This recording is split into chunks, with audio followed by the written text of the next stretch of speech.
gone for 30 years and then we came 2000 in here ever since. Planted a small house. Hi, Tom. So we just. Gentlemen farmers.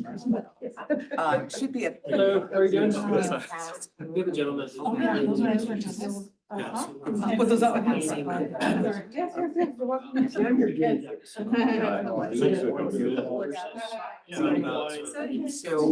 you have the agenda in front of you? I can, well, let me just see the password. All right, We ready? made wine for a while. 6143. Oh, it's because it's true. 614363. So then you're not. Okay,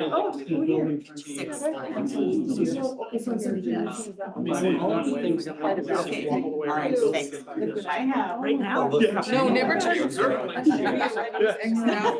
Yeah, over there, there's a lot of that way. Yeah, never go that way. Ridiculous. There's a lot of, Locked doors.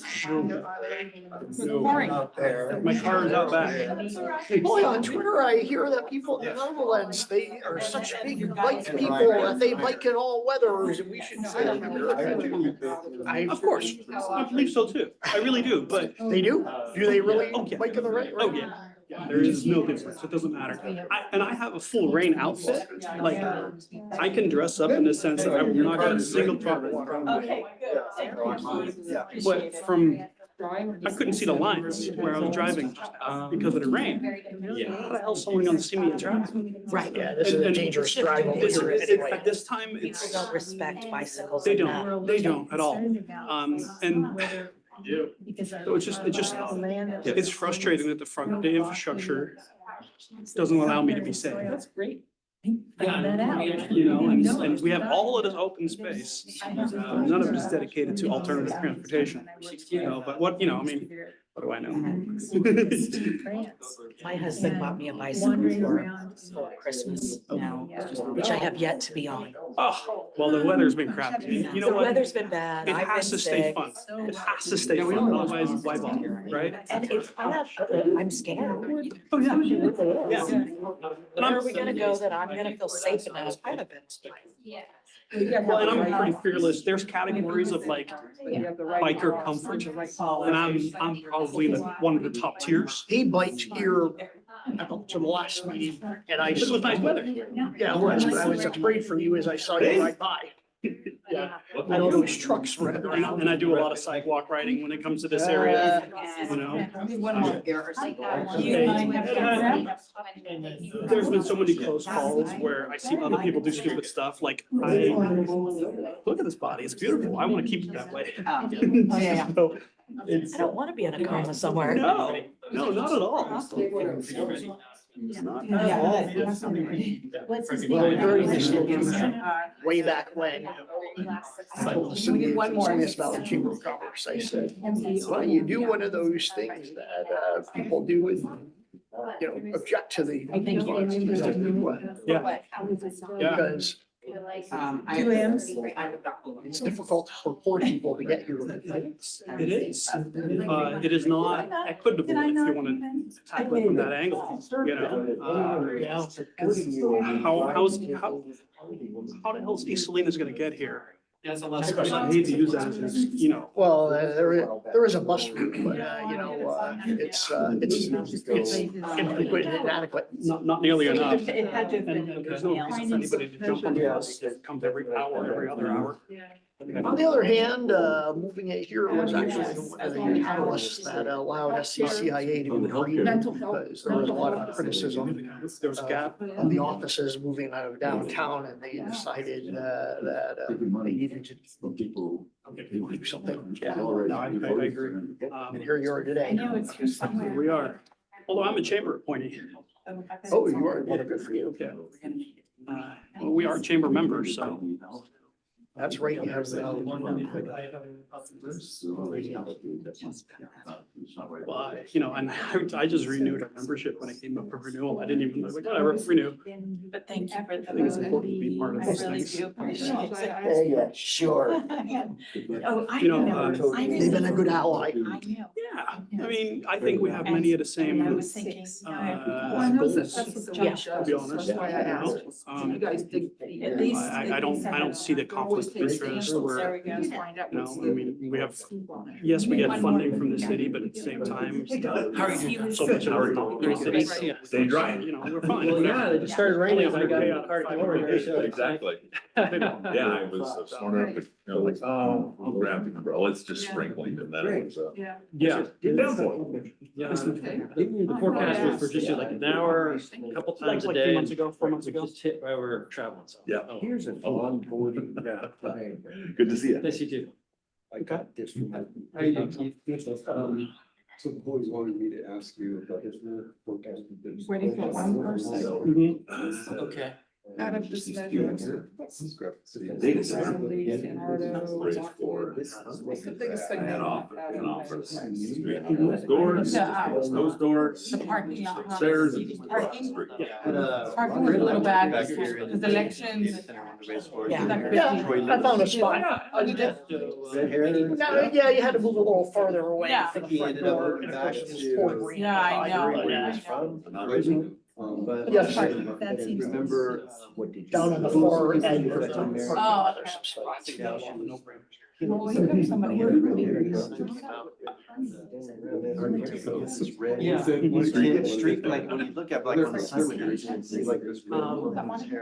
Yeah, I do. I got a couple ideas myself. We'll see what. Yeah. Big football, baseball, some, huge ones, and the sun was anywhere. But I haven't seen any analysis yet. So I don't know. Chair there. Yeah. Corners. I'm out there supporting them. Yeah. See, I'm. Yeah. We do. And just somewhere. Yeah. What are they telling us here? Mhm. We just look with supervisor. You want to fix your name tag this one? Sorry. Yeah. Thank you. Okay, it seems like we do have quorums, so we'll begin. You haven't gone back in time. I was here before and I'm here again.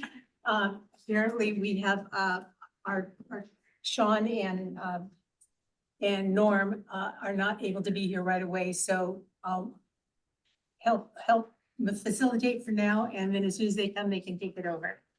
So let's do a quorum check and call to order. We'll call to order first, and then Maria, would you kindly call the, League of Women Voters. We have Here, present. Howard Fosler. Salinas Valley Taxpayers Association. Here. Kevin Denton. Monterey Peninsula Taxpayers Association. Here Tom. remotely, Rick Heward. and Tom Rowley. They're both remote. both remote. Senior Disabled Services Agency, we have alternate John McPherson. Here. Bicycle Advocate, Victoria Beach, here. Transit Users, Andrea Manzo. Labor Organization, Rod Smalley. Central Coast Builders Exchange, Christine Cromes. Here. Salinas Valley Chamber of Commerce, Eric Hammer. Just a Monterey- typo in my name, that's all. Wenham, thank you. Monterey Peninsula Chamber of Commerce, Jonathan Geisler. Alternate Monica Lau. Habitat Preservation, Dale Agron. Alternate Rachel Saunders. Hospitality, Gary Curcio. Agriculture, Norm Group. Absent. We have alternate Paul Arnado Here. on Zoom. Education Representative. We have alternate Darren Fort. Here. South County Representative Paula Getzelman. here, Go see your alternates. Latino Organization, Chris Barrera. Alternate Diana Jimenez. North County Representative Rosemary Bernard. here, Alternate Ed Mitchell. Here. Pedestrian Representative Robin Lee. Here. Youth College Representative. And, I'm sorry, Andromeda. Andromeda Avila. Construction Representative, we have Keith Severson. Here. Chair, we have a quorum. Thank you. Okay, item 2 is public comments. Any member of the public may address the board on any item not on the agenda, but within the jurisdiction of the board. Under this item, each member of the public is allowed 3 minutes to address concerns. Are there any public comments? Yes, I'd like to make a comment, please. Would you state your name, please? Dwight Stump. All right. I would also like to make a comment. I'm Barry Jones.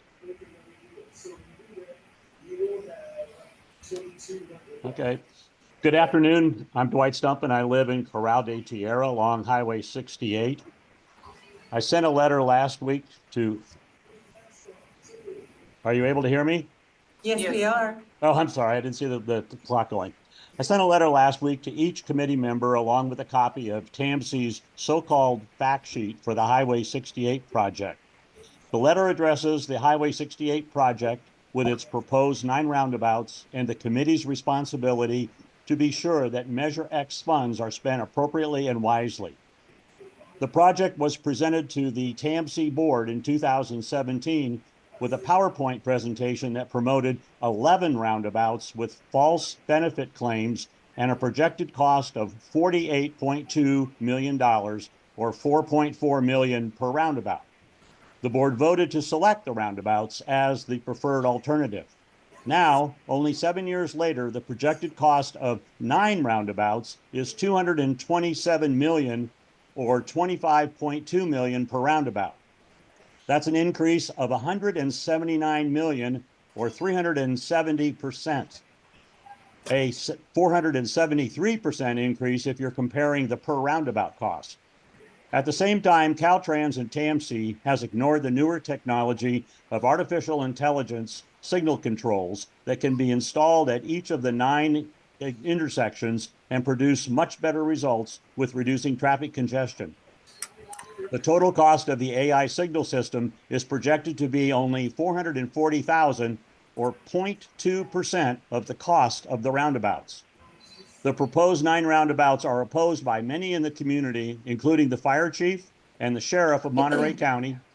The Pasadena HOA and golf club members also oppose the roundabouts and prefer the installation of the AI signals, as well as Pasadena resident Barry Jones, a retired civil engineer from the UK who actually designed roundabouts.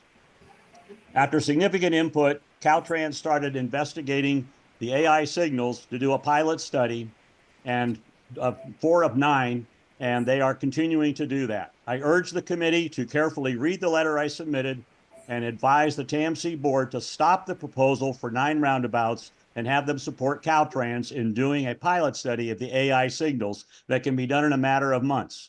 Please use Measure X funds prudently and wisely and apply the significant savings to other transportation needs in the county. You can get more information about the AI signals and roundabouts at the website 9roundabouts.com. That's the number 9roundabouts.com, which includes recent press and TV coverage. Thank you for the opportunity to bring this to your attention. Thank you very much, Dwight. We appreciate your input. Tom, do you have a comment? Barry Jones. Barry Jones. Oh, Barry Jones. Is Barry Jones with us? Yes, I am. Can you hear me? Yes, yes. Would you like to go ahead? Yes, please. So I'm Barry Jones, as Dwight said. I live in Pasadena. I'm representing the Pasadena HOA, which is about 240 residences, and Concert Golf, who are the new owners of the club at Pasadena. Although not on the agenda today, I want you to know our position in advance of any discussions during the upcoming weeks and months that you may have with TAMC and Caltrans regarding the Highway 68 corridor improvement plans.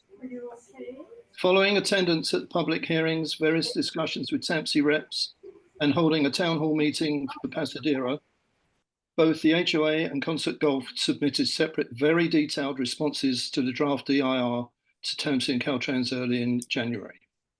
Indeed, both entities objected to the designs of both alternatives at the Pasadena Boots intersection and questioned the need for such a large amount of money to be spent for Caltrans to build 9 hardscaped roundabouts along the whole corridor, which do not appear to be a solution to the problems trying to be solved.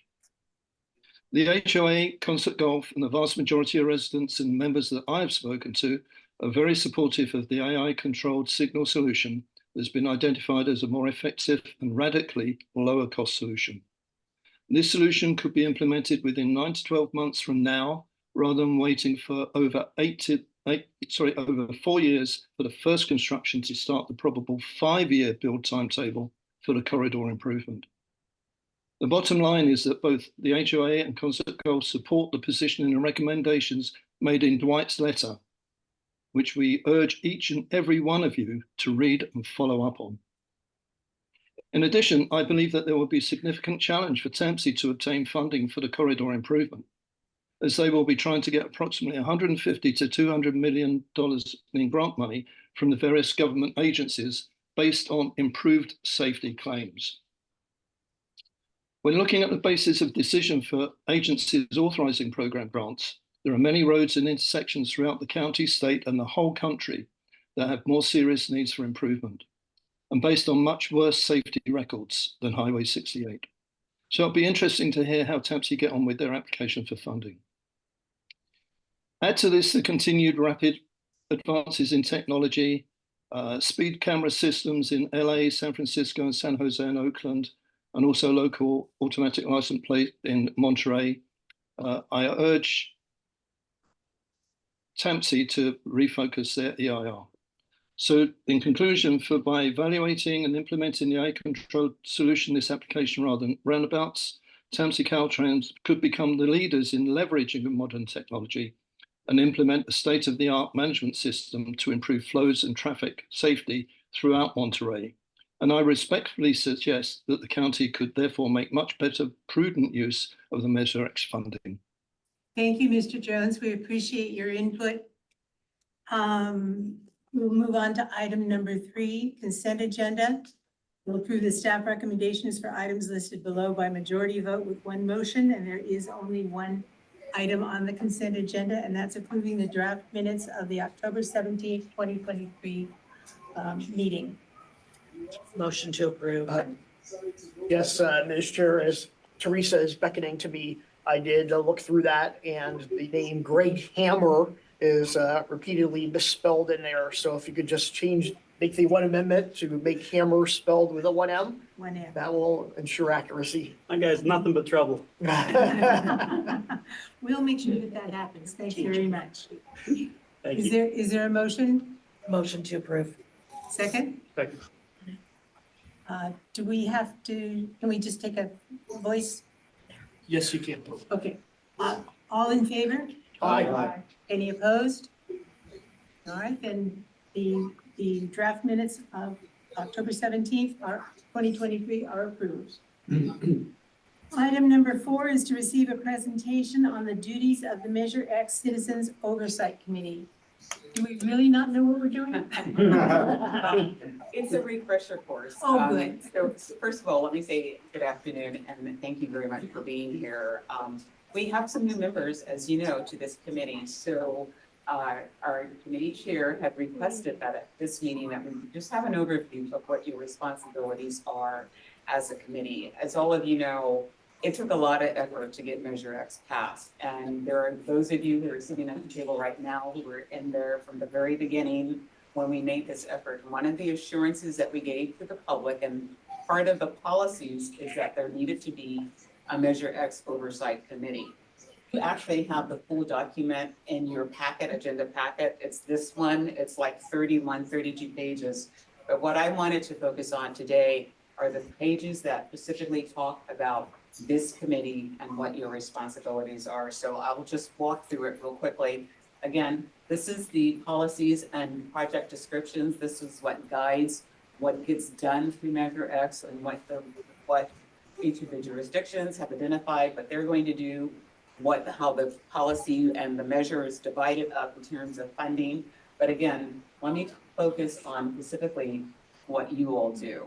So 6 months after Measure X was passed in November 2016, we were required to form a committee representing a diverse group of people within our community. So, I mean, if you look around the table, you can see that that diversity is here. The goal was to be able to identify people that represented different interests throughout our county. And so we've been very proactive about that.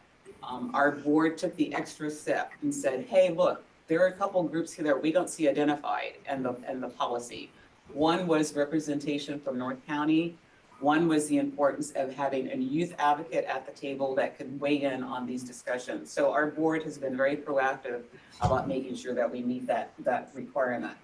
So, and also part of your role is to make sure that the funds are being expended as defined and to assure the public that we are doing what we said that we would do. And so it lays out how you are to go about doing that. So the first thing it says is independent audits. So this committee has full access to the agency's independent auditor and to review all the annual audits. And you have the authority to request and review specific financial information, to provide input on the audit to ensure that funds are being expended in accordance with the requirements of the plan. That's the first one. The second one are plan changes. So if you can review and make recommendations on any proposed changes to the plan prior to it even going to the TAMZ Board of Directors. That's your other duty and responsibility. The third one, project delivery and priorities review. You are to comment on project delivery schedules as represented in the strategic expenditure plan and to make recommendations to the transportation agency on any proposals for changing project delivery priorities. And the final one, which is what this audit subcommittee did, was to prepare and review and make an annual report on how we are all doing. So we're talking about TAMZ, we're talking about the jurisdictions to do an annual audit, and then to write up your report, which then gets published to the public, it's presented to the TAMZ Board of Directors. That process has already happened. The subcommittee met, they've written up their report. We are now in the process of preparing that so it can go into the TAMZ annual report, which gets mailed out to every single resident of Monterey County. The subcommittee, the chair is going to come back to you at the next meeting in April and present the results. So you're going to get those results before it gets published, before it gets sent to the TAMZ board. So those are the responsibilities of this committee. And I just wanted to walk through that because that will help clear up some of the questions that some people may have had, not sure about what your responsibilities are. And it will help guide you as we go forth and when you start making decisions and recommendations. So that is really, this sort of just kind of lays out the last page about the different groups that I talked about in the beginning, like who's at the table, who's represented. So with that, that's really just a really quick overview. I wanted to make sure that we were all on the same page. And if you had any questions, we can go over them now, but outside of that, sure, I'm good. Are there any questions for Teresa? Are we all pretty clear on what we're supposed to be doing and are we doing it? No. No. I'd like to discuss it for a moment. Oh. Chairwoman, you're absolutely right. The folks that have been here for a long time, and some of you from day one, you all know what's going on. Several of us onboarded recently, in the last couple of months. And some of you have noticed us ask some questions that may seem trivial or unknowledgeable, and that is a fact. So I would recommend that the 31 packages have a little chart added to it that covers the basic things that are being done here, the basic process. Mike and you, Teresa, were very helpful when I sat in on the audit committee of helping me come up to speed, which was a fact that we did not know for a number of months, was that the 60-40 split starts at the top immediately upon receipt of annual dollars. 40% goes to new county projects, 60% goes to 13 municipalities, and it's audited that they received and what they did with it. It's an excellent program. But we didn't know that. And it helps encapsulate what's going on here very quickly for the people. So I'd like to share just a diagram so you can catch a little quicker about what I'm talking about. And I think it would just be helpful, more helpful, for especially new people coming on, so that maybe something like that could be added to the chart. So if you don't mind, I'd just like to pass out the chart. Should be fine. It's a visual thing that you'll get a feel very quickly. Oh, this is well organized from the top to distribution. This one has a tendency to cluster where the monies are spent. The two counties account for 42% of what is spent. That's a big slug. The Central Valley, it's less than that, but it's pretty high. And then there's the peninsula. So it's a visual way that you can use it or not. But it's simple and to the point, what's going on. After that, we take an annual report about what they do. Like in this chart, it shows what they received, that they audited themselves about. And up to now, the annual plan does not address what they spent on MOE monies for efforts. So I'd like to make that as a recommendation for Teresa and Todd or whoever to look at and say, you know, they're right. They can't come in the door and not get any help. Okay, thank you. Thank you, Ed. Paula? Oh, I'm sorry. Oh, hi. I'm Thanks. sorry. So new member, plan changes, review and make recommendations on any proposed changes to the plan. What is the plan? So the plan, those are part of the documents that I sent to everybody when you first came on. I Okay. sent you a number of documents. One was the policies, which is more descriptive. The other one was the plan, Okay. which identified, each of the jurisdictions identified what they were gonna spending the money on. It explained the 60-40 split that Mr. Mitchell just mentioned. It talked about all of that. So that was the plan. Okay, This is the documents and policies. So when each of you came on board, I sent you those items along with the calendar and things of that sort. So, but this is a great discussion because it's obvious that there's more that we need to do in this onboarding process. So please feel free to send me your suggestions, particularly those of you who are new that are on board, so that we can make it better, a more seamless process, and to have you be up to speed as to what your requirements are, what your duties are, and to have clear understanding. And maybe it's something as much as maybe having a meeting and talking face to face. okay. So, so please send me whatever suggestions you may have. I think one of the things that we've all been facing with is watching as we grow and as we learn and as we figure out what we're supposed to do and how we're supposed to do it.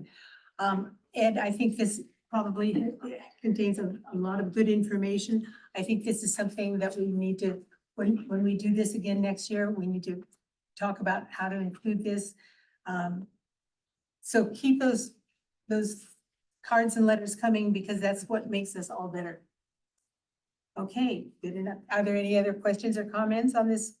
I do have a comment. Yes, Christine. I just want to point out that we are supposed to be being transparent to the community as well. And something like this does make it extremely transparent to the community of how the money is spent. And I have been here since the beginning, so I appreciate that. Good point. Very good point. Any other comments? In regards to the prepare annual reports regarding the administration of the program, there's instructions that are handed out each year. I don't know exactly what time. But it shows up on our spreadsheet that we were using for the annual report.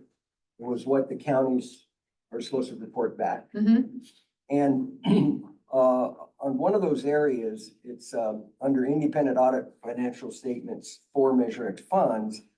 This is talking to one of the municipalities. In your municipality, what was your maintenance of effort requirement? Maintenance of effort is a certain type of maintenance efforts, not state funds or SB1s or things like that. It's a certain category. And I Wait, would just a suggest, second, Ed. Mike, do you want to just give a quick definition of maintenance of effort for anybody that has a question on that? Oh, sure. So good afternoon.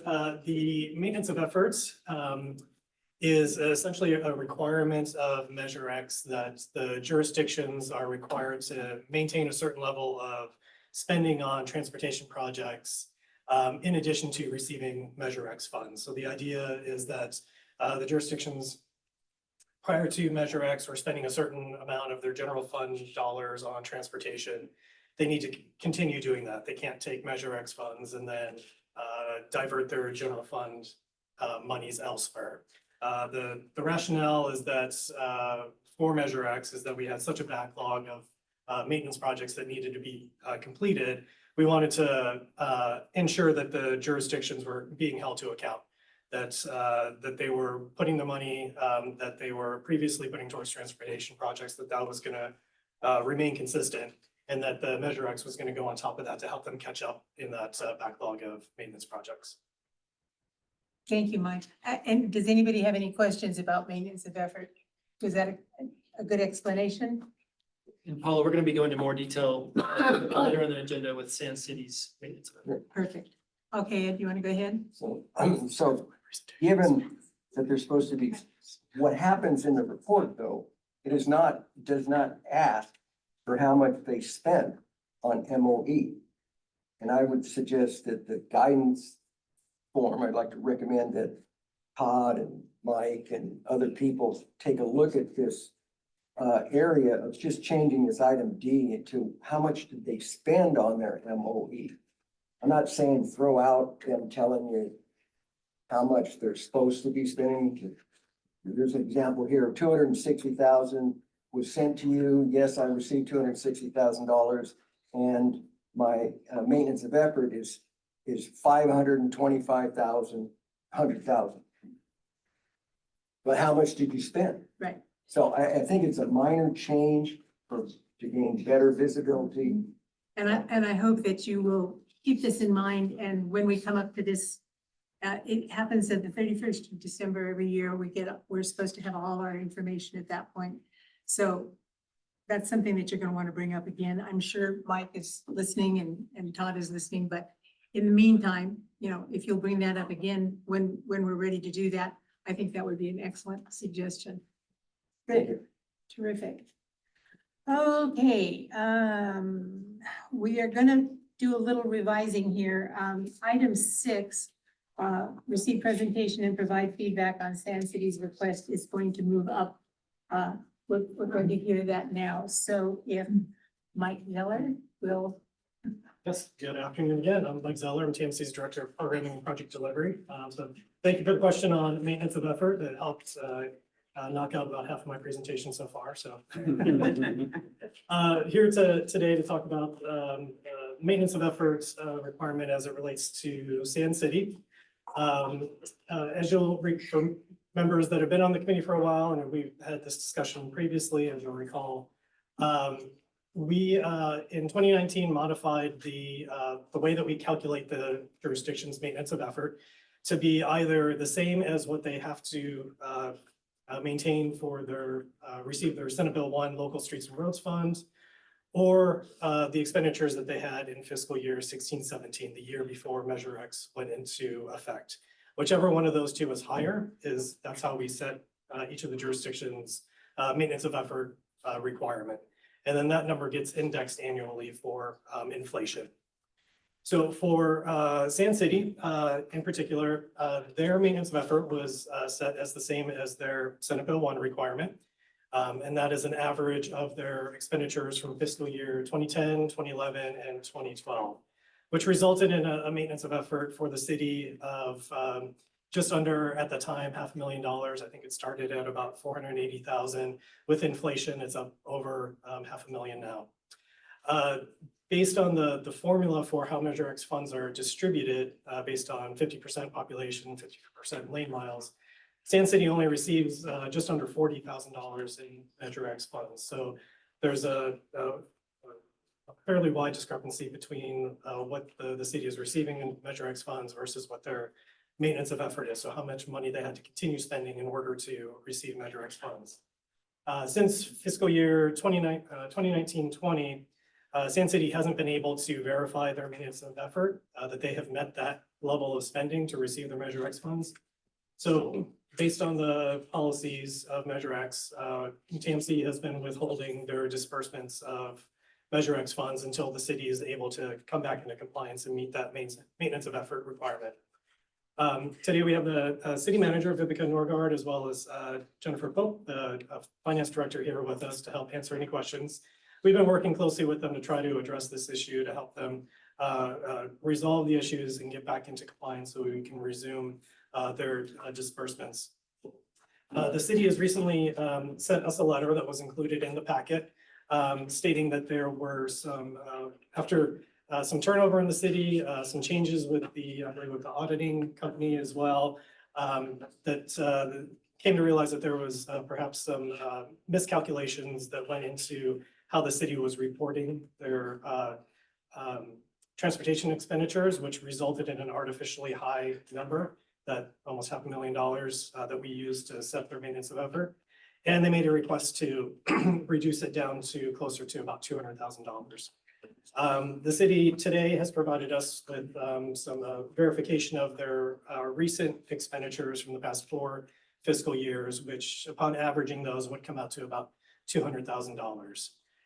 So since the city has been working to try to resolve this issue, and we do have the desire to bring them back into compliance to be able to resume their Measure X disbursements, we wanted to bring this issue to the committee to discuss. One way that we could resolve this is by amending the maintenance of effort definition for Sand City that would incorporate these fiscal years that they've been able to provide audited financial information that's been verified, that would bring that maintenance of effort down to about $200,000 that the city would be able to maintain. There's a process for amending the ordinance that's laid out in the staff report. It would require a recommendation from the committee to go that route to start, and then we would go into a public comment period, and then we would have public hearings at our board, as well as an amendment to the ordinance. So with that, I think I'll pause there, take any questions, and as I mentioned, we have representatives from the city as well to help address any questions that you have. Kevin? Yes, I do want to note, Sand City is an oddball situation. Their population, according to my chart here, as of January 1st, 2023, is 376. And the next largest city has 5 times that population, Delray Oaks. So it is an oddball in the larger scheme of things, and perhaps maybe do some special consideration because of that number. Yeah, I feel more comfortable with the special consideration than trying to do an amendment, which would open us up to every city, than going back and wanting recalculations. I would like to comment that Sand City is a considerably smaller area than Delray Oaks. It's just a little strip of a city. But in the residential section. Most of it is parking lot for the large shopping centers. Yeah, 400,000 seems like a astronomical amount of money for Sand City to me. I mean, that seems like that was a mistake. I'd like to make comment that I drive over there all the time and they're maintaining stuff, so they're working at it. Ray? Sorry, I must have missed it, but there's two ways to change how this is being done. One is to modify the ordinance, and the other one is what? Or what, is that the only method to change this? From what the city has provided us is financial information for the past most recent 4 fiscal years. So unfortunately, that doesn't fall within the existing way that the maintenance of effort is defined. We look at fiscal year 16, 17, or the average of 10, 11, and 12. So if the city were able to provide us revised, audited, verified financials for those fiscal years that fall within the existing definition, then we could potentially make that modification without having to do any amendment. Sure. With the information that we have now, it would require an amendment to allow the city to use these fiscal years that we have. So unless you guys or the city figures out what happened, and I read the letter that, the auditor and change of staff and things like that, those docs, why it's 500K disappeared. Like, we don't know why.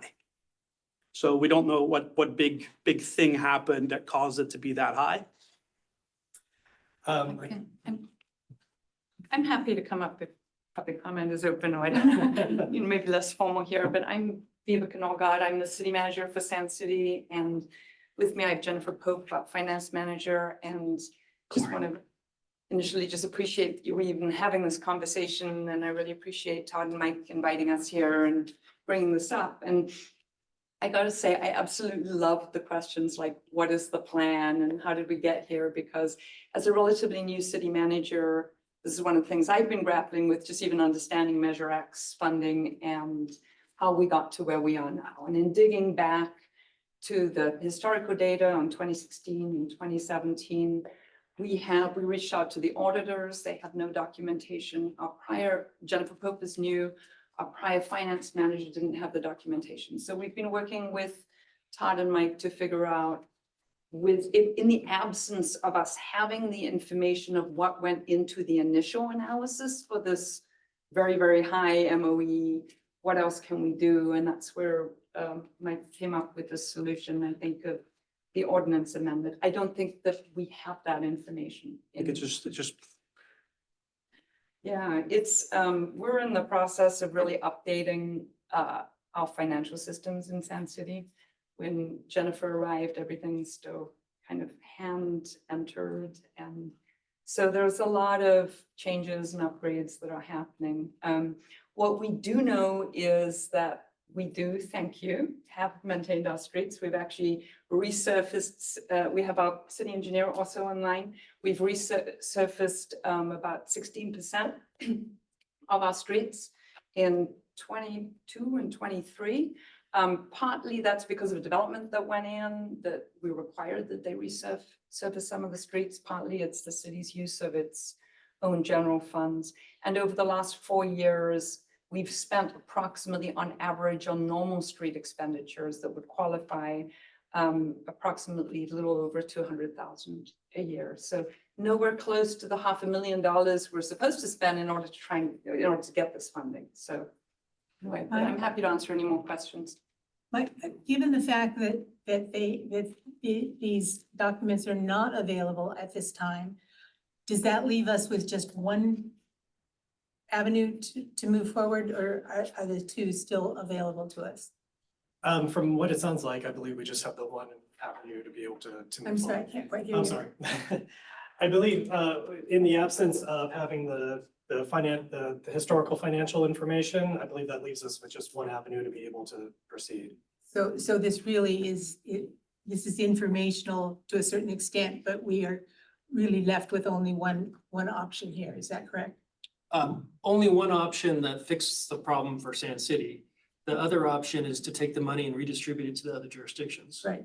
Which considering all of this doesn't seem fair, and we're not recommending it. But you do have this two options. Right, but I was thinking in terms of being fair to Sand City, do we have just one option available now to us? Changing how we calculate their maintenance of effort is the one option, and it does require the ordinance because that's the process.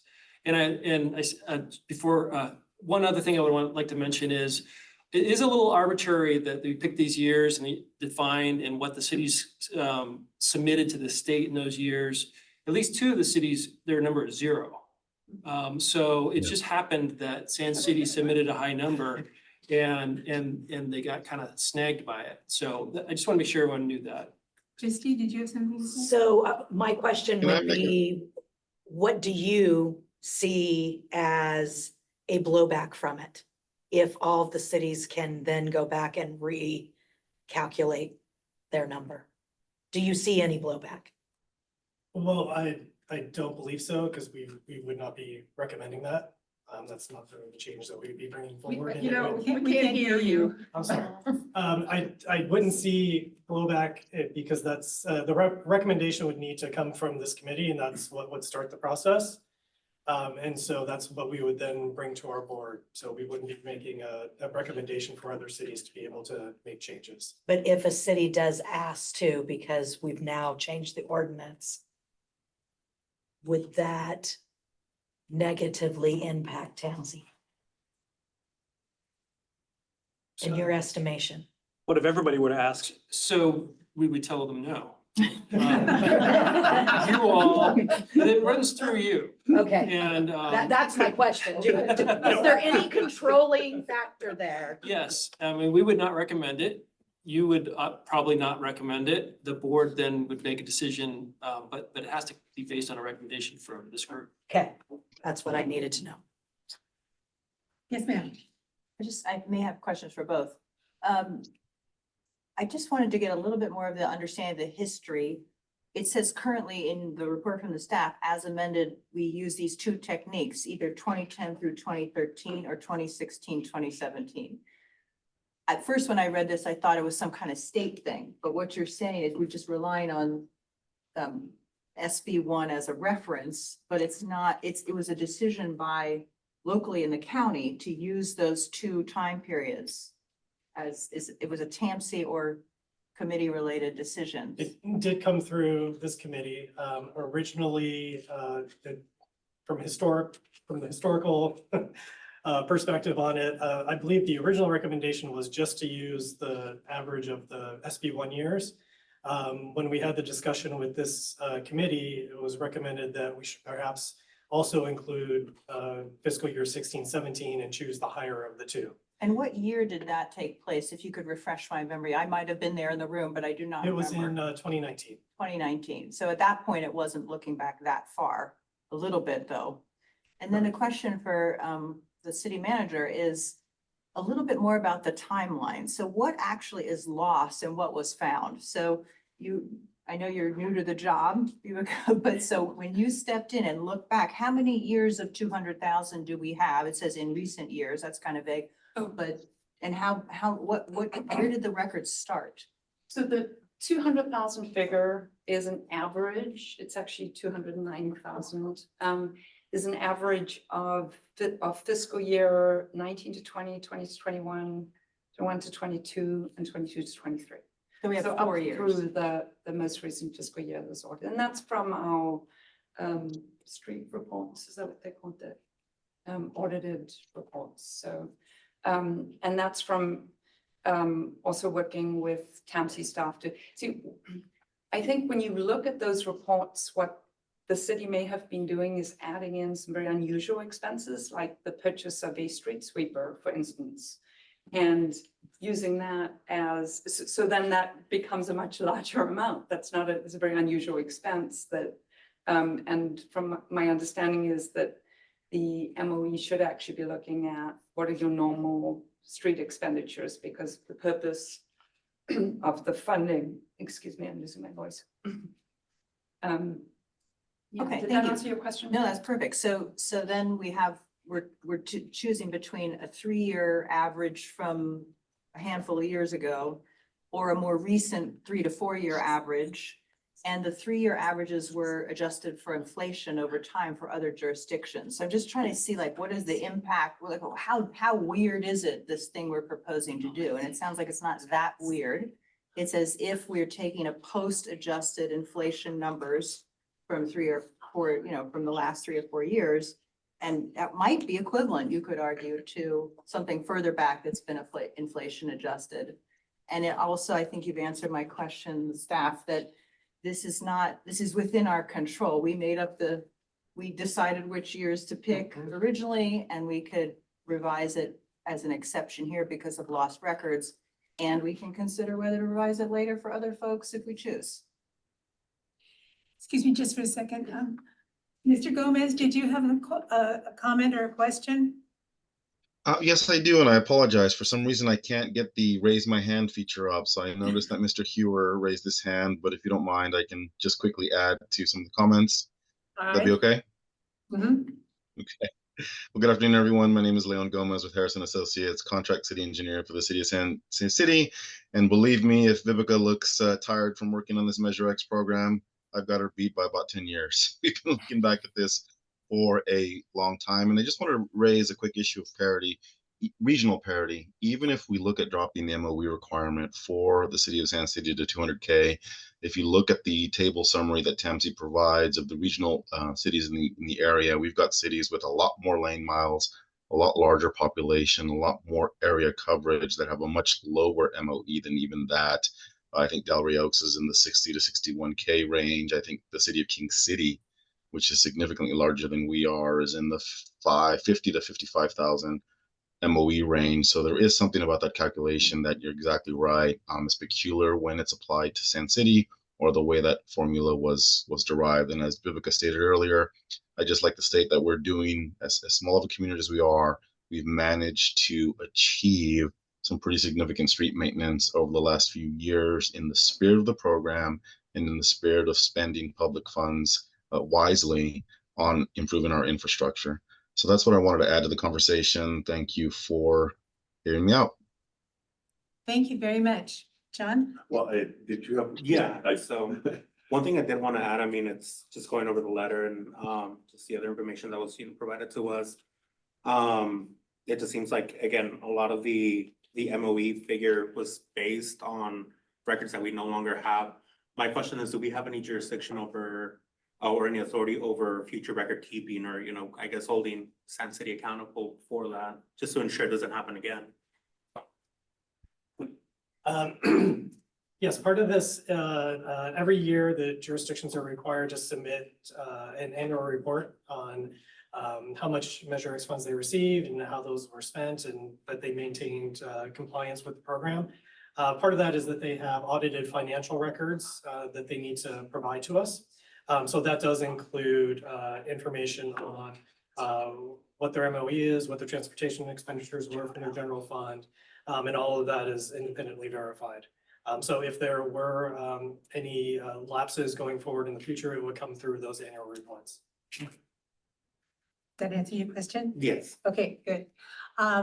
Rick, if you'll just hold on for just a moment, I'm gonna call on John and then I'll get to you. Is that all right? That's fine.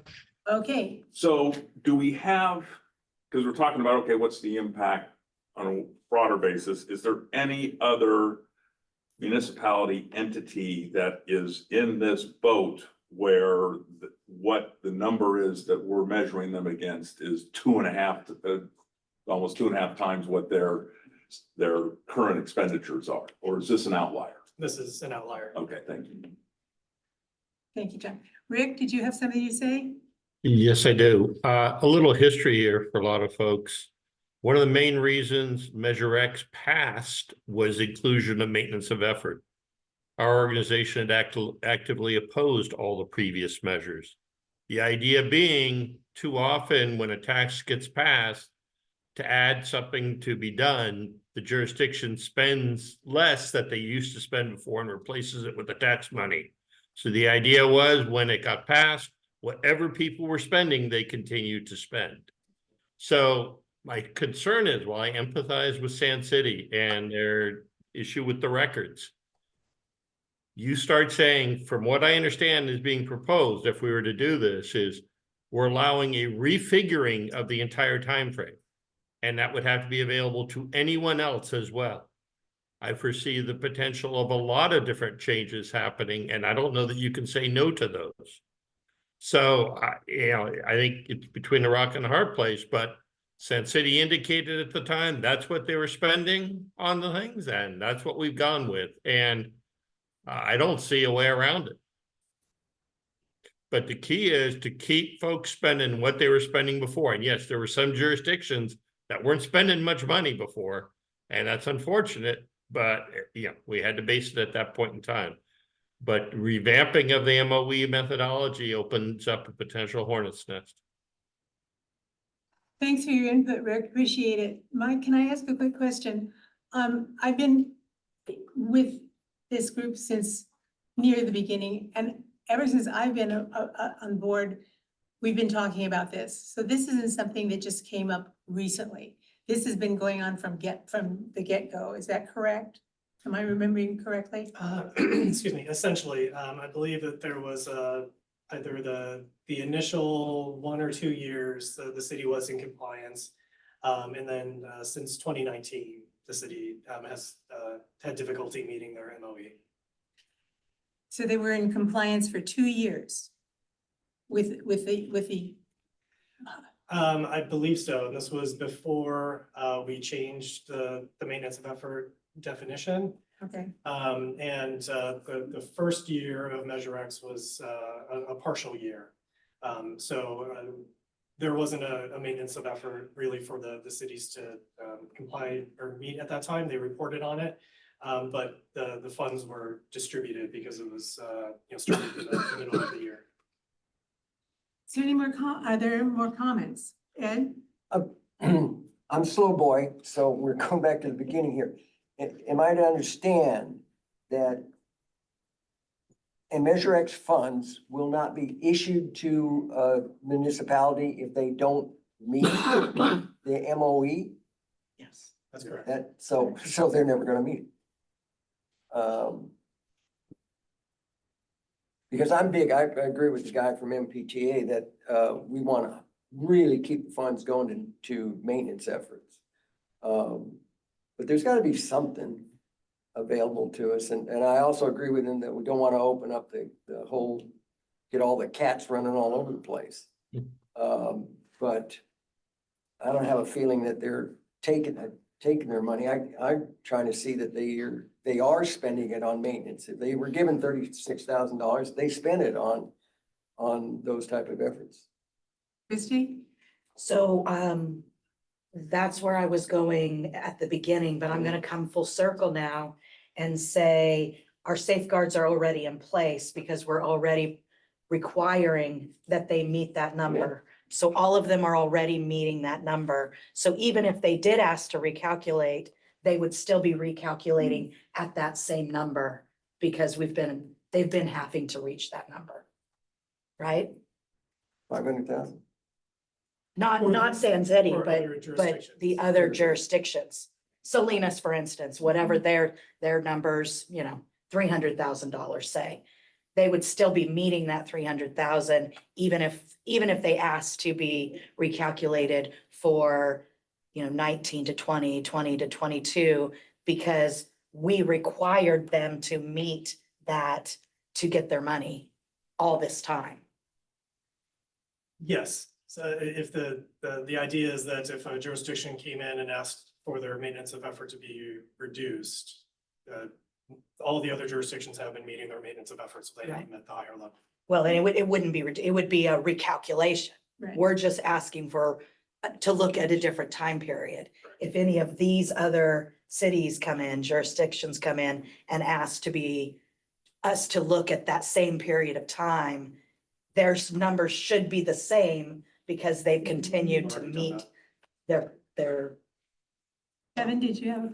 some have not. Yes, actually, considering that many people on this committee didn't even know what maintenance of effort was when we started, I actually have a proposal, and I hate to delay this for you, San City, but there are 5 things I think that the committee could benefit from to be brought before us for the next meeting.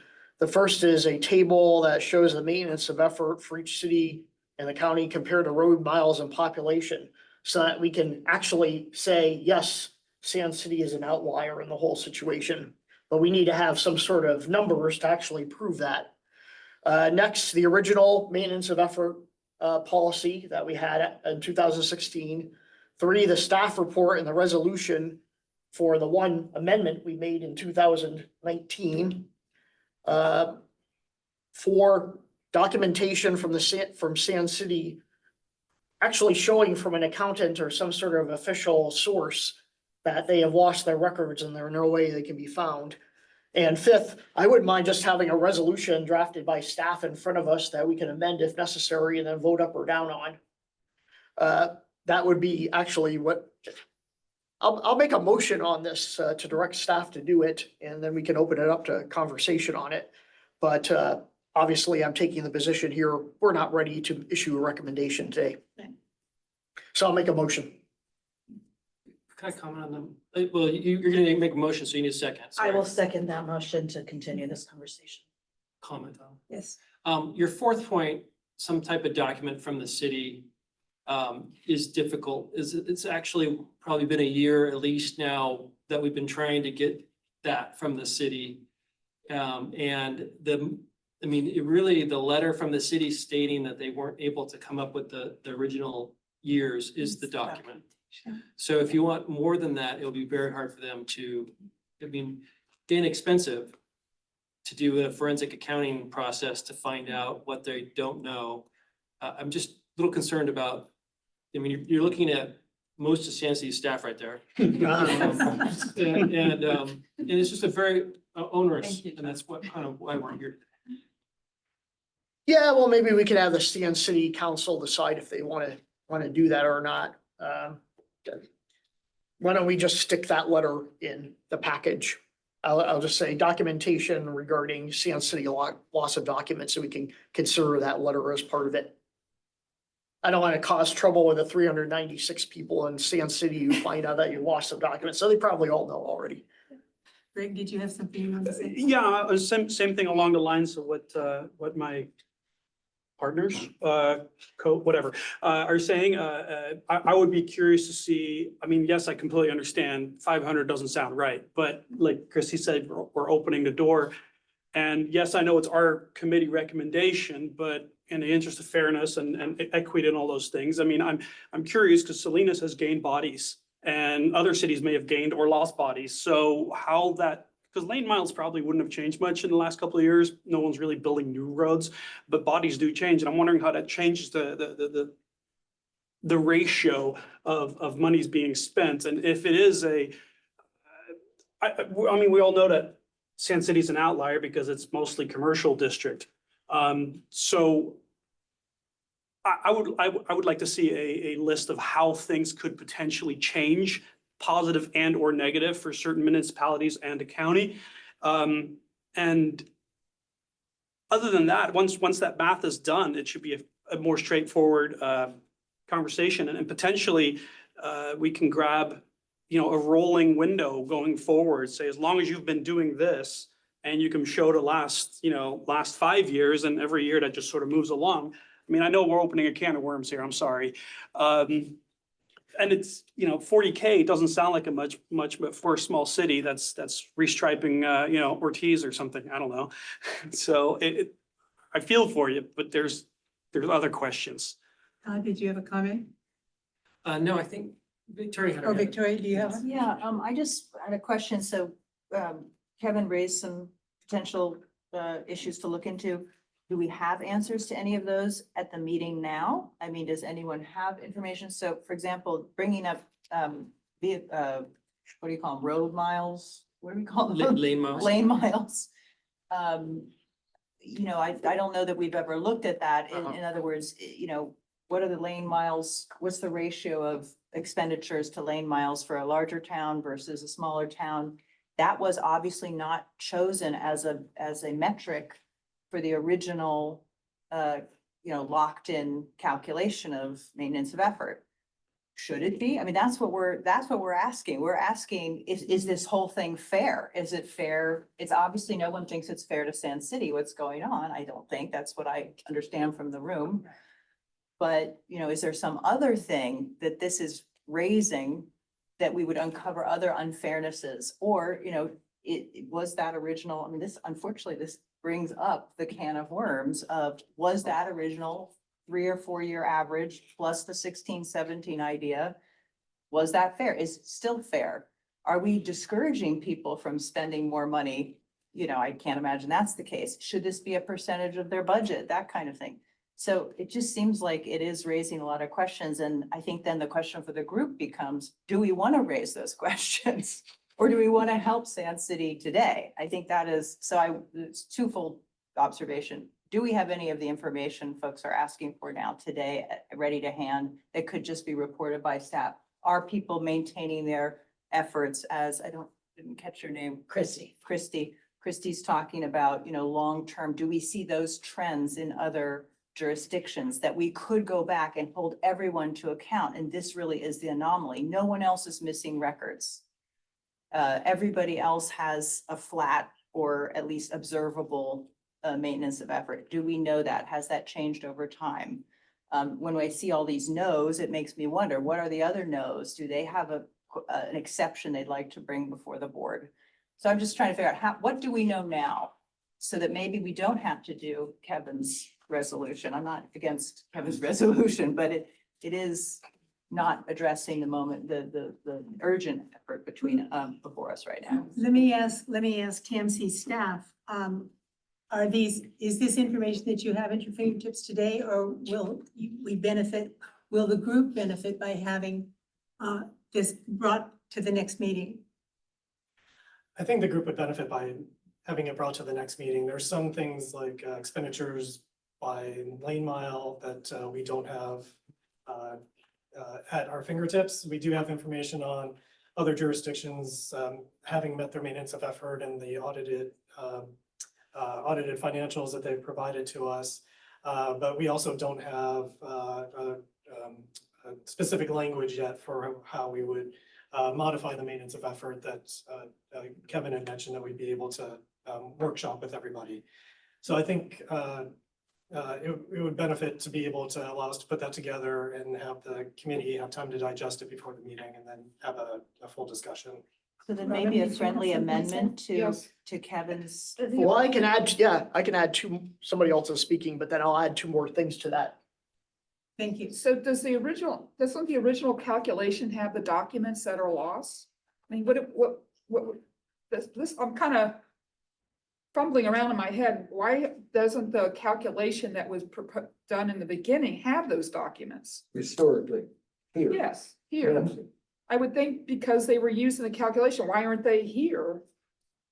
It's Not what, lost. this is what the city had reported to the state controller as their transportation So we just expenditures, and took- that's the information that unfortunately those amounts were incorrect, and the city doesn't have the documents to show what would be corrected. This doesn't sound right because you didn't look at the documents they were basing their numbers on, and that's kind of foolhardy in my mind to begin with. And then the lane miles depends on the type of traffic and the amount of traffic traveling those lane miles. Salinas has a heck of a lot of truck traffic on it, and it beats the daylights out of the roads. So versus more residential traffic in a city. So I would think, so that's the other thing. It's not just lane miles, but the amount and type of traffic on those lane miles that determines how much maintenance you have to do. And I just can't believe that the TAMSI doesn't have those records, that you just accepted their number. I just can't believe that Paula. myself, but all right, thank you. Just historically, the calculation for maintenance of effort was a negotiated process with the cities and with the. Correct. And so the reason why the reporting to the state controller's office was used is because it was consistent with all the cities had to do the same reporting. So that's why that was used, and it was the years were before Measure X was adopted. So there was no reason for TAMSI to collect that information from the cities before Measure X was adopted, and they were reported with the Measure X reporting. We're talking about lane miles and population, some things that aren't part of the calculation. So they might provide some assistance in just kind of putting context, but I don't want to overly complicate this. It will show that what cities reported is not consistent to what their population and lane miles are. And it kind of just goes up and down and around between the different cities. So I think that it's important to get this group the information so you're comfortable with making a decision and a recommendation, but you'll find that that's not part of the calculation, and I wouldn't recommend it to be part of the calculation. Thank you. Good. Gail, did you have something you wanted to say? Yes, this is a very naive question. I'm very new to this committee. Has anyone actually from Tallahassee or the county actually been over there to see what we're looking at? I mean, not just, I mean, actually driven over those lane miles to see the state of it as opposed to what's in on paper? Mike, do you have an answer for that? We've driven through the city. The city also has to provide, as part of their annual report, an update on their pavement management. So a condition on their streets and roads, and that's something that's prepared by Mr. Gomez. So My question was, has actually anyone from the county who is not living in Sand City actually been over there to see the state of the roads there? I mean, it's not on paper, it's what you see with your eyes. As I say, it's a silly question, but that's what I asked. So that's that's generally not part of the process, but Right. yes, we are there quite a bit just in our, you know, that we all live in the area and, Yeah. and go into Sand City. Yes, I definitely Thank know, you. very familiar with the roads around Sand City and other communities. Keith, did you have something? A couple of things. I agree with Kevin, most of Kevin's proposal or motion. That I'd really like to look at some data and let us just chop it up a little bit and make a good decision.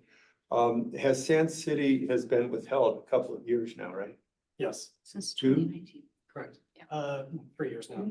Okay, and so I think that I would like to say in the spirit of compromise, if we determine that this is not equitable and we want to go forward, that we strike something in a compromise at whatever level it is, it's 200K, whatever. And that is applicable when we strike that deal going forward and not retroactive. So they don't get their money back in about a couple of years. Well, it has to be distributed somewhere. So it County, has to go Then to it can go them, somewhere or else. it has to be. According to broken the down law, amongst the law can go somewhere else. It would get proportionally distributed to the other communities. Yeah, and so I would like to just try to come to some compromise, data-based going And forward. those are questions that I think We can answer next time. we can answer when we've seen it. Gentlemen, you had a question? I just wanted to point out, Mr. Rick Howard has had his hand up for a Oh, while Mr. now. Rick Hauer. Hi, Rick, did you have something else you wanted to? Oh, yeah. A few things. First of all, lane miles are irrelevant when it comes to maintenance of effort. It was what they were spending when Measure X was passed, had nothing to do with lane miles, had nothing to do with whether it was residential or commercial traffic, or Sand City has more commercial or residential. And to be perfectly honest, equity has nothing to do with it. It was keep spending what you were spending before. And it was based off of what the jurisdiction submitted to the state to be eligible for other funding. So what we have now is they're saying, oops, we screwed up, but we can't prove we screwed up. So, you know, it's what's been equitable is irrelevant. Now, whether we want to choose to have a change in how it's all calculated, that's something that can always be done. But the other challenge is you also now, when I say we're opening up the hornet's nest, if you're talking about basing it off of current what's being spent, City of Monterey passed a sales tax measure and is spending a ton more money than they were spending at the time Measure X was passed. So it just, the measure had it at that point in time, that is what was being reported to the state by the city. And that's what we're holding them to. Again, has nothing to do with lane miles, commercial, residential, or anything else. It was simply based on keep people spending the same amount. And there were some people who weren't spending enough before. And so, yeah, and in fact, they're, you know, they have a very low maintenance of effort they have to do, but that's the way it was at the beginning. To start changing it now, that opens a hornet's nest. Thank you. Thanks, Rick. Ed, did you have something? I believe the measure of effort, or the maintenance of effort, is an incentive for each of the municipalities to spend at that level. That we as a board, I believe, should maintain that incentive. The question is how high in this case? And the question would be, would Sand City be receiving any significant advantage or disadvantage of if the number was lower? Would they still be incentivized? And would they spend the money on that effort? So as an oversight committee, you look around and see if everything can we achieve the goal of what we set out to?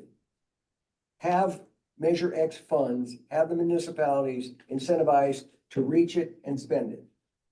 And I don't necessarily believe that we have to open it up to all other jurisdictions. Their behavior might be, their behavior is adequate and well, and they're motivated.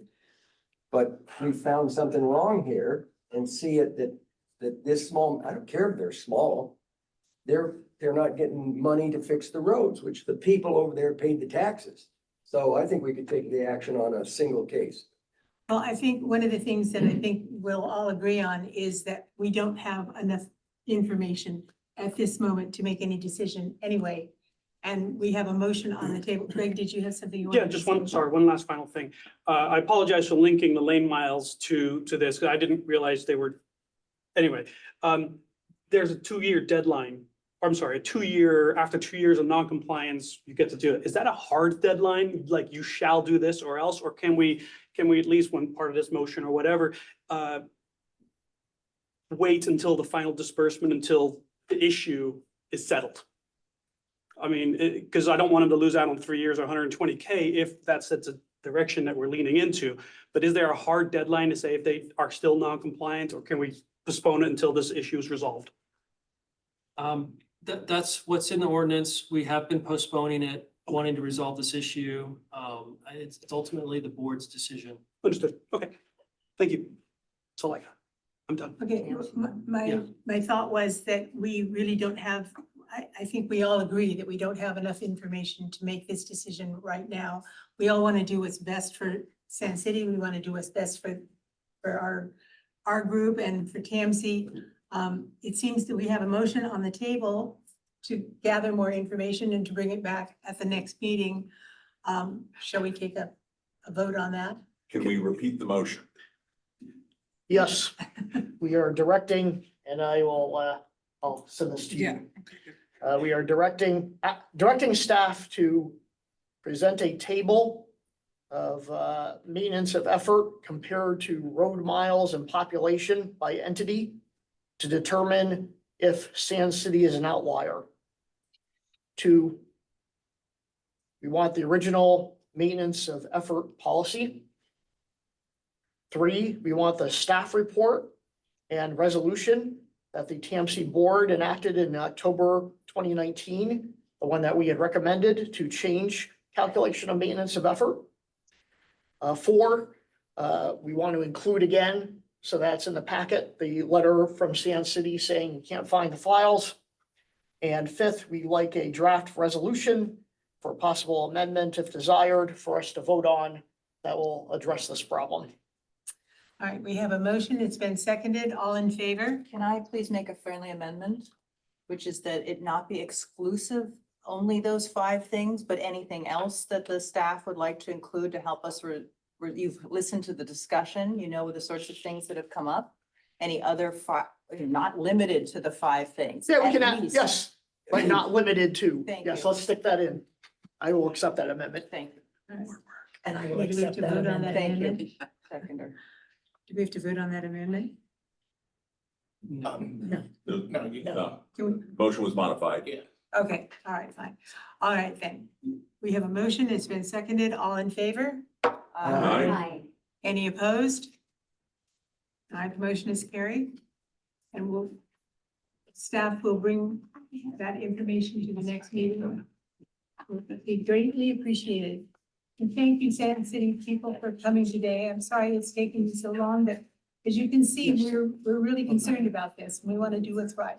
We appreciate the discussion. I look forward to coming back next meeting. Thank you. There we go. Did I see what you said?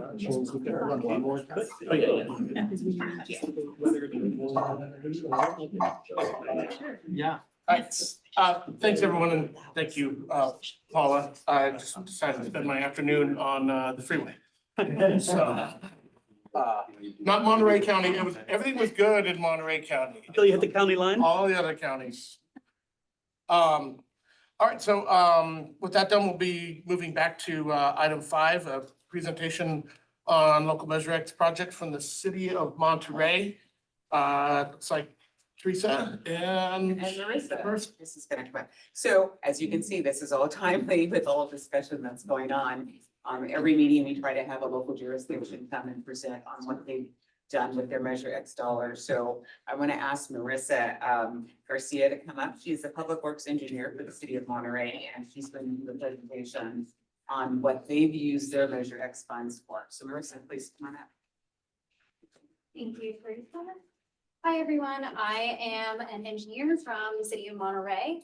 And so I'm here today to give you a little bit of a taste of what we've been using Measure X for.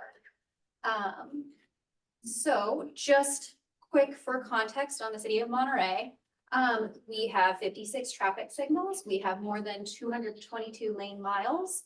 Some interesting statistics about us is we are very much a visitor-based city.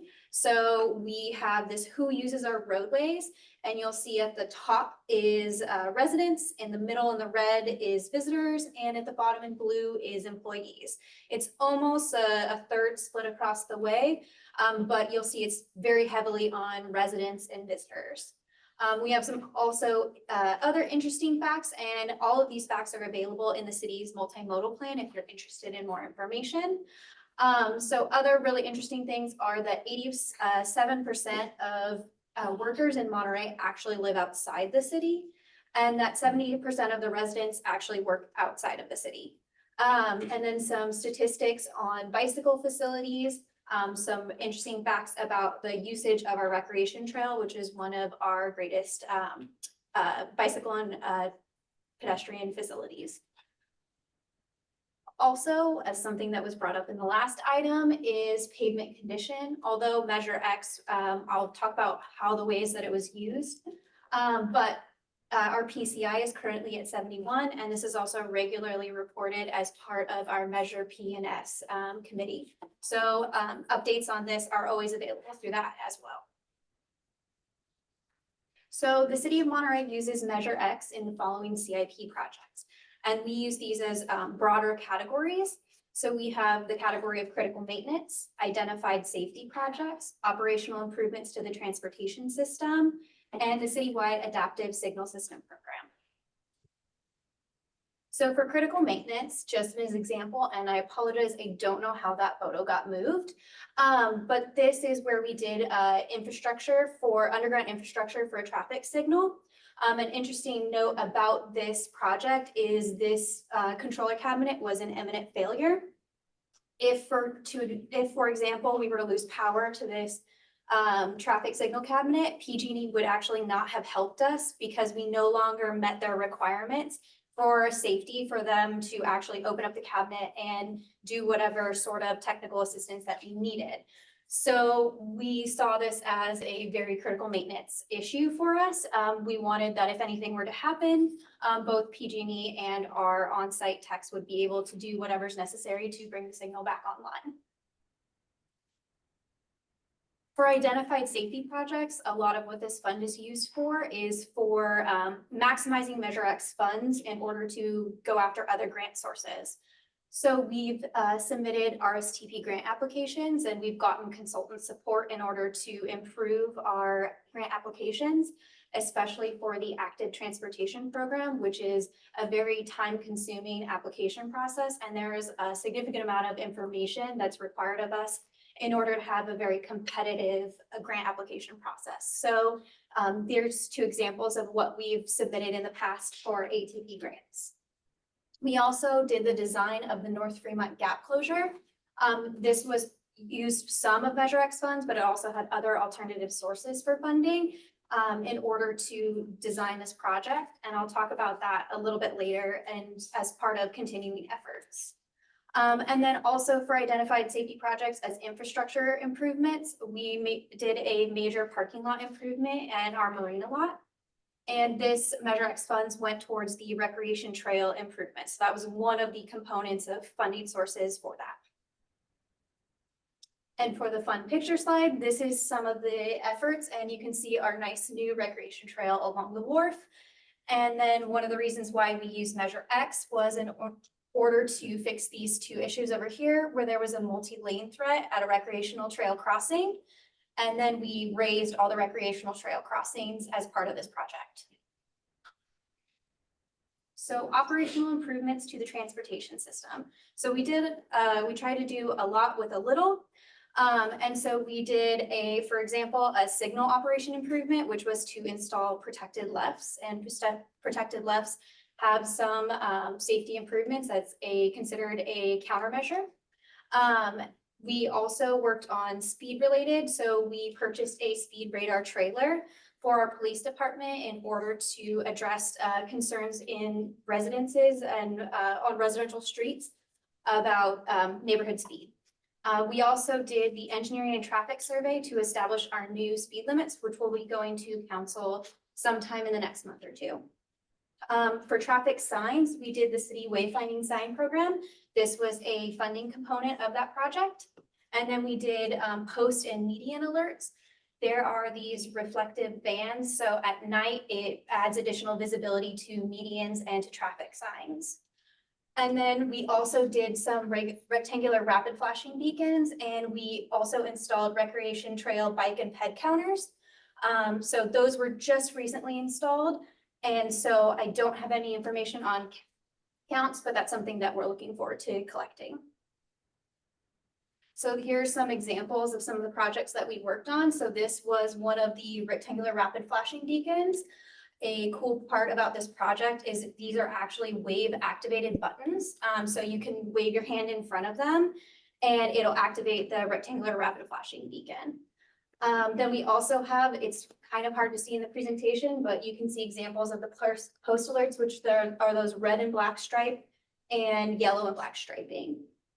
And then these are the piezo strips that go on the recreation trail in order for us to collect count and speed information for bikes and pedestrians. And then finally, our citywide adaptive traffic signal system. So the traffic signal system is currently active on 6 of our 7 corridors. We completed the main Lighthouse corridor, Del Monte corridor, North Fremont, Monterey and Pacific.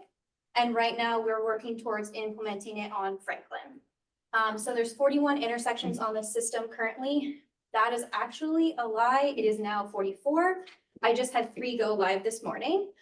So I didn't get a chance to update the presentation. And then by the end, we're hoping to have 51 of the 56 intersections on the system. The remaining 5 intersections are what we call outliers. And so it wouldn't make sense to include them on the adaptive traffic signal system because they are not a part of a main corridor. So there's not a lot of benefit. The benefit is in the coordination with other adjacent signals. So how does the system work? So we use video detection. You can also use loop detectors. It sends this information back to the traffic signal controller, which is the brain of the traffic signal. And then it sends it to the cloud, in which it uses algorithms and artificial intelligence in order to optimize. The system that we use is called Scoot, and the system that we use optimizes the cycle length and the split and the offsets. So those are just fancy words of saying the spacing between the signals, how much each side it gets accommodated, and then the overall time for the signal. And then this signal system can change these values every 2 to 3 minutes. And that's about as optimum as you can get in terms of a time return. So these are just pictures of our transportation management center. I will tell you, it is not as cool as Salinas is. It is just the office that I sit in and a big TV. Then we have the video detection system. So we can look at the video detection cameras. These cameras do not record. They're only available to select staff members and only available to watch in real time. And then this is the platform for Scoot, which shows all the signals that are active. This is an example of the cycle, which I apologize for the size of this. So this just shows the different splits amongst the different phases of the signal. And then you can also see it will tell you if it's building up a queue. So that's what this red and green mean. So we can have this available up on the screen and we can monitor the traffic signal system from our office. And then these are some of the examples of this top one right here is a report that we were able to pull out of that system. And then this just kind of shows what the benefit of the adaptive signal system is. So on a fixed timing plan, which is kind of the old way of doing it, is the effectiveness of this goes down in time as patterns and volumes change on a corridor. But with the adaptive, it's constantly adapting to whatever the situation is at hand. So it reduces our need to continuously establish fixed timing plans, which are a huge effort from staff and require a lot of data collection. And then this is just a graph. We can pull some data. We can't pull everything. The data is based on what data is brought through and on an input by our video detection system. So it's by no means perfect, but it's a good representation of what we expect. And we can also look back in time to a certain extent and see what it was then versus now. And oftentimes the comparison is more helpful than the actual number. And then this is just a little example of when working with these adaptive traffic signal system, there are limits to every system. And what you do remember is the worst scenario and not necessarily the average daily. So we do know that the adaptive system takes a little bit of the edge off of the onset of congestion, and it tries to smooth out as congestion starts to alleviate. But ultimately, it is a congested corridor sometimes, and we do what we can with the tools that are available to us. And then this is an example of a before and after study that we did for Del Monte and for North Fremont.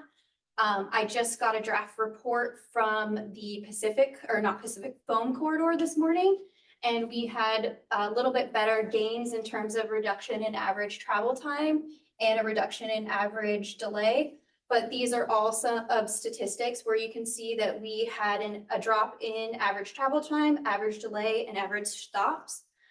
The average stops is particularly helpful in terms of greenhouse gas emissions. When you stop, there's additional greenhouse gases from particulate matter when you brake. So we do want to reduce average stop. And then you saw the only increase, which is in the average speed category.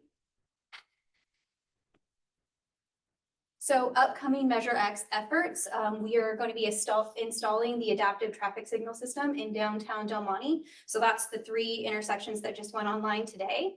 And then moving forward to installing them on the Franklin corridor. We'll be looking at installing more rectangular rapid flashing beacons as we work through the Measure PNS project and try and maximize both tax measure funds. And then we are going to be working on a local road safety plan, and we're using matching funds from Measure X. And then we will also be working on ATP grant applications for the construction of the North Fremont Gap project and the design and construction of Mark Thomas Garden and Slope bicycle facilities. And that is all I had. If anybody has any questions. So your presentation here is what you've done with Measure X funds only and grants that you've leveraged. We have leveraged other funds. So the example of the parking lot that we did, so that's actually in what we call the Tidelands area. So we used some Tideland funds for the area that's covered for that. The areas that were focused on bicycle and pedestrian safety, like the recreation trail, we used Measure X to fund that component of it. So I'm confused here. With Measure X funds, I thought it went to street repair, replacement, potholes. I didn't see that. So we use Measure PNS for potholes and road rehabilitation. We use Measure X mostly on transportation safety projects. So like the installation of protected lefts.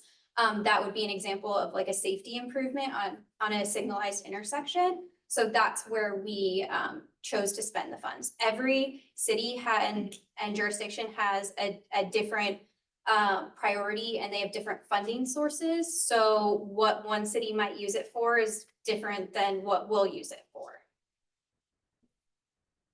In regards to your specific expenditures, what I interpreted from your presentation was there was a strong focus in Measure X funds upon congestion and safety and movement of vehicles in the city. Am I correct on that? In bicycle and pedestrian safety as well. As a component of that? Yeah. When you started talking about, as I understand Measure X, streets, roads, sidewalks. That's what I thought it was supposed to be for. Yeah, Tom could talk to that, but it's much more. So there's broad discretion to the jurisdictions on how they spend their Measure X funds. The main exclusion is new road capacity. Right, got it. Okay. So streets and roads maintenance, these Marissa provided a really good range of other things that cities can use. It could be things like even as much as sidewalk lighting, even with downtown Salinas, they used funds for some of the street improvements. And even like benches would be eligible as part of that. But each city has discretion over on how they spend it, as long as it's within the limited restrictions that are included in the measure. Any more questions? I'm not clear on what a rapid flashing beacon is. Can you? Yes, let me try and go back to one of the pictures. Oh, there we go. So this right here is a rectangular rapid flashing beacon. You'll sometimes heard it referred to as an RRFB. And so you'll see this sign for a pedestrian right here, and then right underneath it, there's this little black bar. And when someone presses a button, or in our case, waves in front of a button, it will activate a yellow flash. So when you're crossing the street, you become more visible to a driver. So if it's a busy street and there's a lot of parking, if you activate this rectangular rapid flashing beacon, you're providing a warning to the driver who may be approaching from a couple hundred feet away that you're about to cross the road. You only use these in the case of an uncontrolled crossing, so where a car doesn't have to come to a stop. When a car has to come to a stop at like a four-way intersection, you wouldn't have this yellow flash. So it'd only be where you have like a mid-block crossing where you're not required to stop. As a vehicle, you'd only be able to stop. You would only be required to stop if a pedestrian were to cross in the road. So it's an enhancement for Yes. pedestrian crossings. What's the protected left turn? So when you're at a signalized intersection, that's when you get the little green arrow, and only left turns can go. So that's a protected phase. For an example, like is if vehicles can turn left and go through at the same time, that would be called permissive. So a protected means just left turns. Just only. left turn. Yeah. Okay, got it. You want to go, Ed, and then I know you're the engineer, you're talking about boots on the ground, fixes on the ground, that type of stuff. Can you give any insight, yeah, you can say no, to why the Monterey wasn't able to report their status of Measure X funds on time? Unfortunately, I don't have the answer to that question, but I'd be happy to request that from our finance department and have them relate that back to TAMC. Well, we had 4 municipalities that had difficulty, and it might be helpful to us to understand why they're stumbling. Okay. Not to pick on them, but to understand what's going on, how can we work with them?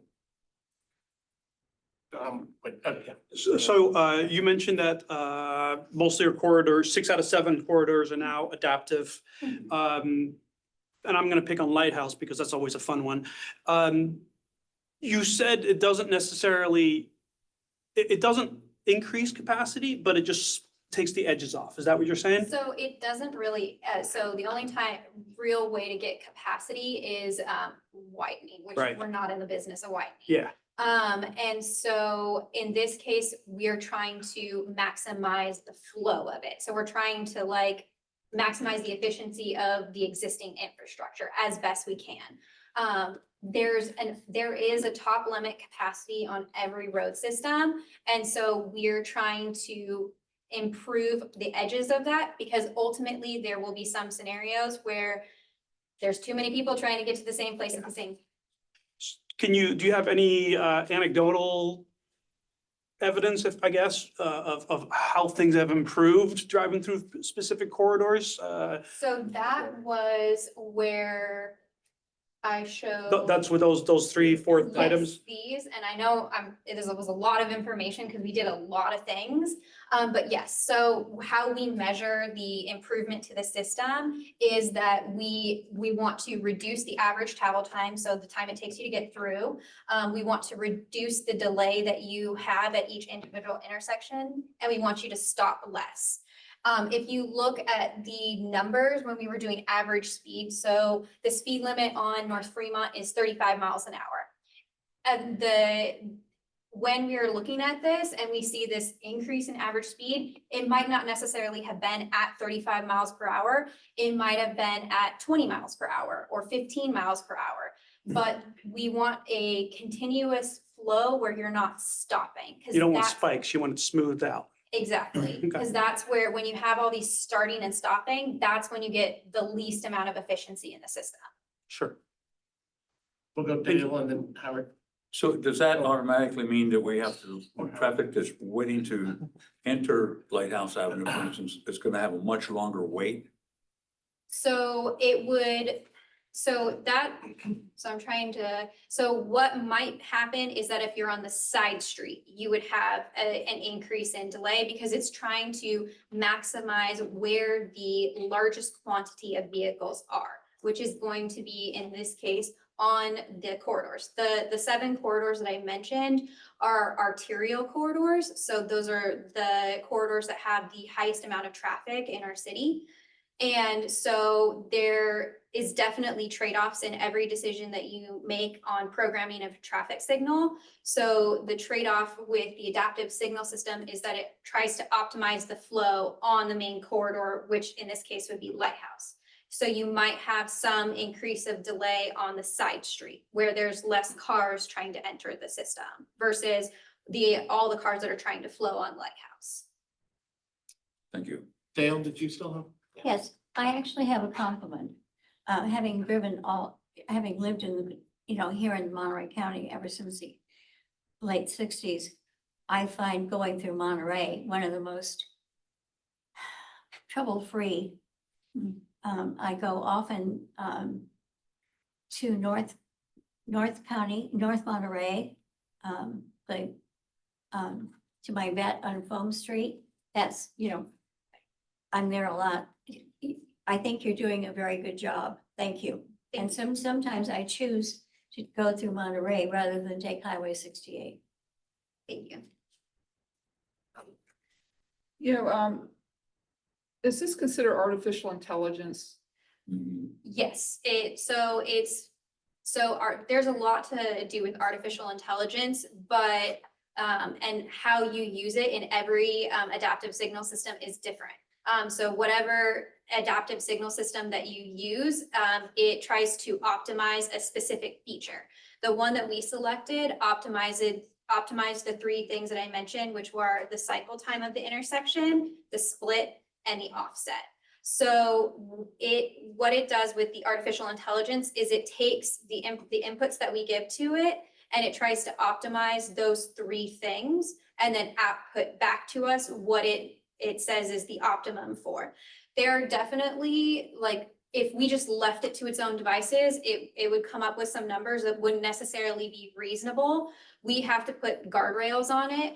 And so guardrails are like restrictions like all red time, which is a requirement of a signal where the entire intersection is clear of cars. And that's to get rid of the stragglers that sometimes speed through that yellow light. We want the intersection to be completely clear before we have the next car go.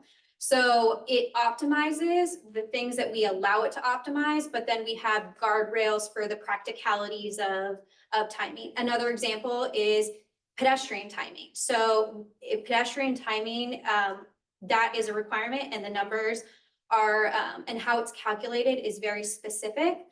So if someone were to activate the pedestrian signal, even if the most optimum thing would be to reduce the green light, if it's less than what is required for the pedestrian signal will supersede, because it's a safety issue. So, it allows it to optimize what it can, but we have to put some constraints on the system. So your lights are on the internet, you can change them. Um, I mean, how are you applying this timing? uh-huh. I don't see how, unless all the lights are on the internet and you can set the algorithm say, hey, and then the sets them. So we only allow it to change those three things. So, But the lights can respond. I mean, you have something you can communicate on the traffic light itself. so there's a couple things where a lot of this is actually controlled at the intersection itself. We have like guardrails that we put on the system. So, I can't just go into online at my office and like decide that I'm gonna make every single light on Pacific Street green and no one can stop me. So when it's optimizing it can only optimize these three things.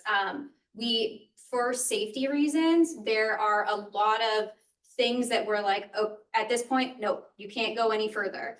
We have restrictions on how much yellow time it has. So we provide these inputs and it will only optimize on those three categories and give us back information. And it has to send it back to the intersection. That's what I'm trying to understand, how the communication works. Are you asking how the signals talk on the private Monterey network that is not accessible to the outside world, only to their office? There must be something. Yes, That so they're we, communicating and she's not telling me what that is. so communication to the signal. So we have hardwire fiber connections. Okay, that's all I needed to hear. I just couldn't figure out how are they talking to each other. Yeah, we have like a fiber connection to all these. So you wouldn't have installed that. Was that a Measure X thing, installing a fiber? Some, yes. Okay. I don't know how much though. Because a lot of it, you don't have, there's a lot of drops in next to where they were from a time that pre-existed Measure X. Okay, that's answer my question. Thank you. Howard? I wonder if you could explain to us what the post-median alert installation project is. Yes, so let me go back to that photo. And I apologize, it's really hard to see on this. So if you look at these signs right here, so this is at a traffic circle. And so on the post, there is this little piece of plastic that has reflective yellow bands. So if you're driving at night with your headlights on, it will actually reflect back at you and you'll see the sign. And this is to reduce people from like driving through the traffic circle, or in some cases we have a median in the middle of the intersection and we want them to see the post and know that they need to drive around the median. Also to enhance seeing yield signs and stop signs. That's one more question real quick. Yeah. Can you help us understand what the Lighthouse Avenue and Prescott Avenue crosswalk removal program is about? Yes, so it was brought to our attention by our police department about a traffic accident that happened. And so one of the issues had to do with the geometry of the intersection and the location of the building. And it had this glare that covered the crosswalk. Without completely reconstructing the intersection, we really didn't have a mechanism to reduce this glare. And when the glare occurred, you wouldn't be able to see a pedestrian step off the curb. So what we could do with the resources we had available to us was to remove the crosswalk and have people cross on the other side of the intersection. Can you give us examples of that? So that was, so an example would be, and it was only a very specific time of the year. So if I were to step off the corner that was at this crosswalk, there would be a shadow cast on me. And so until I got maybe into the second lane, If a car was turning left, it wouldn't have been able to see me in enough time to stop and react. So because there was this visibility issue, that's why we chose to remove the crosswalk in that situation. Thank you.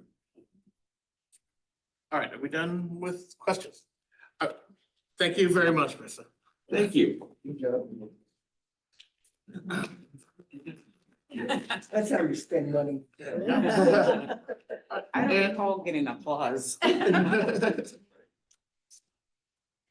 So, are we ready? So we Or, I mean, could probably, do we still have quorum? Because we've lost. Yeah. Let's just go ahead with the presentation. Okay. Yeah, we don't have an action on it, do we? Or- No. Yeah.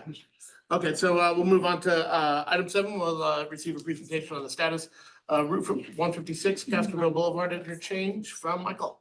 Yes, thank you. So good afternoon again, providing an update on the State Route 156 Castroville Boulevard interchange project. This is a Measure X project. Is the overall 156 corridor, as you can see here, is broken up into 3 different segments. The segment 1 is the Castroville Boulevard interchange, which was included in Measure X. We have the main line improvements on segment 2. And then segment 3 is the US 101 interchange at 156. We can see some current cost estimates up there for those 3 segments. But I mentioned the focus for today's presentation is on segment 1. This is a blow up of the proposed improvements. This project would replace a signalized intersection on Castroville Boulevard at 156 with a roundabout, as well as 2 additional roundabouts that you can see to the north and the south of the main line. Provides connections to the Class 1 bike facility that connects with the overcrossing of the rail tracks in Castroville, as well as the connection up to the North Monterey County High. The area of vacant land in the middle that's proposed to be a Chispa low housing development, so the project would provide benefit to that. And then just overall provide safety and congestion relief improvements.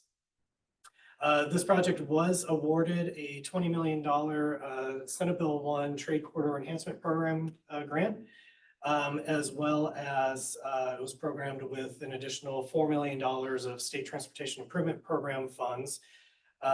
Local funds that were going to the construction were just $5 million of developer fees, as well as $10 million of Measure X. And those funding numbers are outlined in the staff report. The current status of the project is that we've, Caltrans, this is Caltrans led project. They've completed the plan specs and estimates, so that's the final design. The coastal development permit has been issued, as well as the permits for from the Army Corps for wetland. There's agricultural mitigation property was purchased. So this is what's seen here in the image. This is the Dubach property, which is the coastal ag land, which is very rare to try to find to be able to purchase, and it actually has more mitigation potential on the property than what's needed for this project. So we're able to apply, hopefully retain those credits and apply it to other projects. This California Department of Fish and Wildlife permits are expected this month. And Caltrans is nearing completion of maintenance agreements with the county, as well as there's other parcels for right-of-way that are in escrow. And that leads us to the utilities, where we have 60% design plans have been received from the utilities for their relocation. So absent the utilities, every milestone on here is a massive achievement for this project to be able to reach. Things like the coastal development permits, required a local coastal plan amendment from the county. There was an appeal at the Coastal Commission, and that was a very big effort and coordination from everybody to get through that milestone. So where the project is right now is trying to get through the final utility relocation process. To just give a bit of timeline on this, Caltrans started working with the utilities back in 2021. They were contacted to initiate their relocation process, and all the utilities responded with the exception of PG&E electrical distribution and their gas transmission. In early 2022, we recognized with Caltrans that the project was not going to meet its initial funding deadlines to deliver the project, and we were successful in receiving a 12-month time extension from the California Transportation Commission. In late 2022, Pacific Gas and Electric provided Caltrans with an 18-month timeframe to complete the relocation plan. So this is obviously longer than that 12-month time extension that we initially had received. And then it wasn't until March 2023 that PG&E finally assigned a project manager for the electrical distribution relocation. So as you can see, there is a lot of time reaching out and attempting to have these discussions with Pacific Gas and Electric, and not a lot of movement on their end to move these relocations forward, and it really impacted the project schedule. By mid 2023, mid last year, working with Caltrans again, realized that due to these utility relocation issues, the project again was not going to meet the new extended deadline. And coordinating with the California Transportation Commission and with Caltrans, we were successful in receiving a second 12-month time extension. Unheard of, it just doesn't happen. So that was for the 20 million Trade Corridor Enhancement Program funds, as well as the $4 million State Transportation Improvement Program funds. So just a real appreciation and understanding from the state of the importance of this project to try to keep it moving forward. And currently, from where we were then to now, is as I mentioned, the 60% relocation plans have been received, but the project continues to have challenges with Pacific Gas and Electric in completing those relocations. I'm sure, as you're all aware, time is money. So as things start to drag on, we have been seeing project costs increase. Where we originally started in before pre-May 2023 was a fully funded project of just under $60 million. In May 2023, Caltrans presented to our board that there was a construction cost increase that brought the total up to just under $78 million.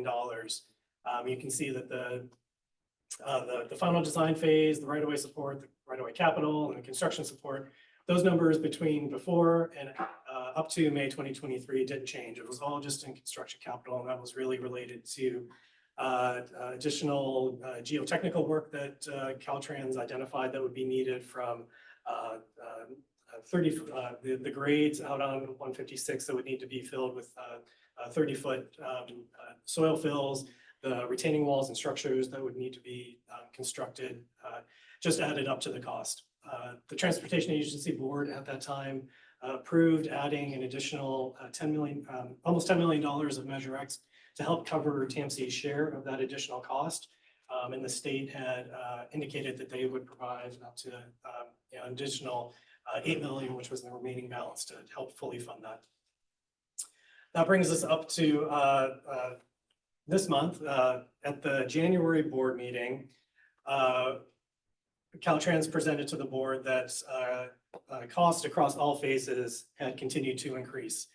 And this was all primarily due to dealing with the utility relocation. So the final design needing to, additional work needed on the final design to accommodate the new utility relocations from Pacific Gas and Electric, the right-of-way support in finding the easements that were needed, and the capital costs for actually paying for those right-of-way utility relocations. One of the big dollar items in that is the high pressure gas main that essentially runs through the middle of the project, one of the roundabouts. In order to relocate that gas main and also not impact the Chispa development that I mentioned going in, not having to take out one of their planned buildings, the gas main needs to get rerouted entirely around the project area. So it's a significant undertaking, and it's reflected in the cost going from 18.1 million up to just over $50 million. There is also, just in this time delay, in construction cost inflation. So you can see that reflected in The construction cost capital going from 46 to 54.5 million. All total, brings the current project cost estimate up to 125,800,000, which from May to February represents a $48 million cost increase. Based on the funding split that we have with the state, TAMC's share of that would be in the range of about $33 to $36 million. So this was all presented to the board last month. So why so much? Kind of covered a lot of these issues already. The impacts with the utilities. There's a couple other things that are noted here, but it's really primarily the relocation of the gas transmission line, the 30-foot soil fills, along with the geotechnical work and the structures that are needed, impact to the construction cost, the environmental impacts to wetlands, Santa Cruz long-tailed salamander, farmland impacts, and as well as all of this being in the coastal zone, increased the cost of the right-of-way and the mitigations that were needed. And then the right-of-way cost for to address those environmental mitigations, as well as easements that are needed for the relocations, utility relocations. So if the project were, if the TAMC board were willing to approve the additional funding for the project to keep it whole and to keep it moving forward, this is what the schedule would have looked like.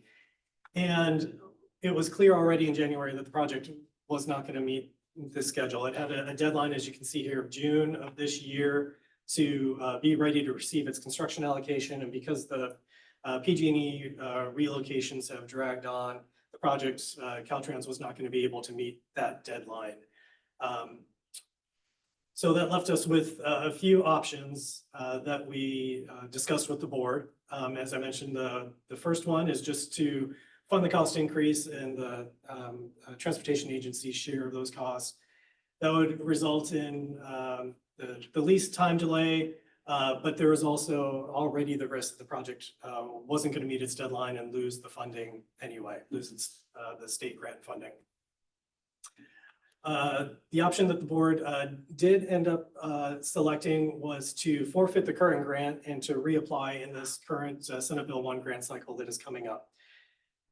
This proposes only a 6-month to about a year delay if the project is successful in receiving funding in the next grant cycle. It happens to align well with where the project schedule is currently, with where the grant funds would be awarded in June of 2025, and that would align well with where the project is to be able to move forward. We had numerous discussions with Caltrans as well as California Transportation Commission staff about this option, and there was across the board quite a bit of support for us to move forward with this option.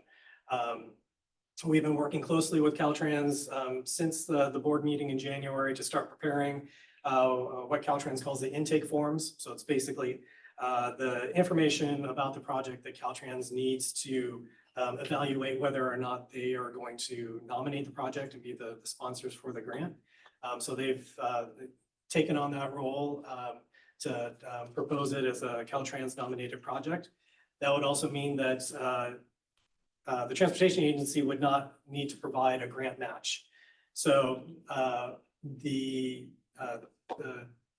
grant that we're looking at seeking is actually well in excess of the existing $20 million grant. We'd be looking at closer to a $70 million grant. So that would have the state capture a larger portion of those cost increases. And it would also mean that going forward, if there are any additional cost increases, those would accrue to the state as well, because they are taking on that funding share for the project. We looked at a couple other options as well, would be value engineering. So just taking a step back and seeing if there's any components of the project that we could cut out to try to save some money. I felt that that would take, anywhere from 2 to 4 years of delay to the project and likely not result in very many improvements that we could pull out to save cost. And the last option would just be to completely reevaluate the project, go back to scratch. That would take the longest time, likely need redo on the environmental, as well as all the design work would go away. So those last two were deemed not to be feasible. So as I mentioned, we've been moving forward with this reapplication for the Sunco 4 grants to keep this project alive. I think, Todd will probably tell you that going into the board meeting, had a very grim outlook on the prognostication for being able to keep this project moving forward, and just the support and encouragement that we received from the state to take this approach, at least gives a glimmer of optimism that we can, help keep this project moving forward and keep it alive, even with the significant delays and cost increases. So with that, be happy to take any questions.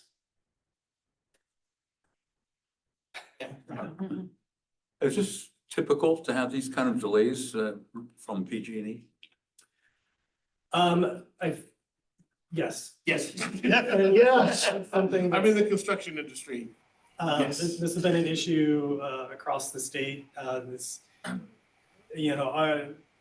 Our priorities for projects don't necessarily always align with what PG&E's priorities are, and getting their attention to work on our projects is always a struggle. But it's not just us, it's all across the state. But this does feel like an extreme example. Was it not foreseeable that there would be a highway put across 156 sometime in the future when they put that major gas line in? I mean, couldn't that have been anticipated at that point? Have to go back and ask the engineers and the right-of-way folks on that. I'm not sure the overall history of when the line went in and when the history was there. You all do that. You try very hard to anticipate what the future is going to require, right? This is why Caltrans started working with PG&E as far back in the process as they did, knowing that this would be a major issue and just not getting traction with them. Oh, yeah, sorry. Hi. Has the board considered taking action against PG&E for either gross negligence or bad faith dealing in order to make up the costs through PG&E? They have a large advertising budget trying to convince me of how great they are. They might want to reallocate that in a more constructive way. Has the board or anyone on the staff considered going after them for what appear to be delays caused almost entirely by their negligence of assigning a manager for at least 2 years? At this point, that wasn't the direction of the board. There have been, I believe, discussions at the state level with PG&E about this issue, statewide issue, to try to alleviate it. But direction from the board that we received didn't include going up to PG&E. I mean, there is precedent. I'm just throwing that out there, that public and private utilities have been found to be negligent for time delays, such as this one. So if maybe there's a state, because the 4 options you put up there do not include something you may be just hinting at there, which is the state might do something to make up for the funding, or they might get after PG&E, or someone else could get after PG&E. But I just wonder about that, because this is obviously not Tampsey's fault. Somebody else's fault. It's also Quick comment. Well, I got you, Tom. I see your hand. That was Robin, Okay. and then you. The cost of what the project's trying to accomplish versus the increase in cost. So what do you know?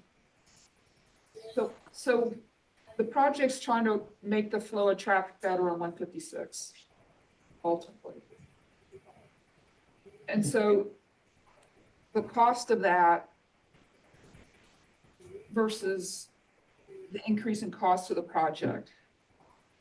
So the cost benefit, if you do a cost benefit analysis, the benefit of increasing the better flow of traffic, and who benefits from that? Is that Monterey benefits the most from that, or do we know where this traffic's going?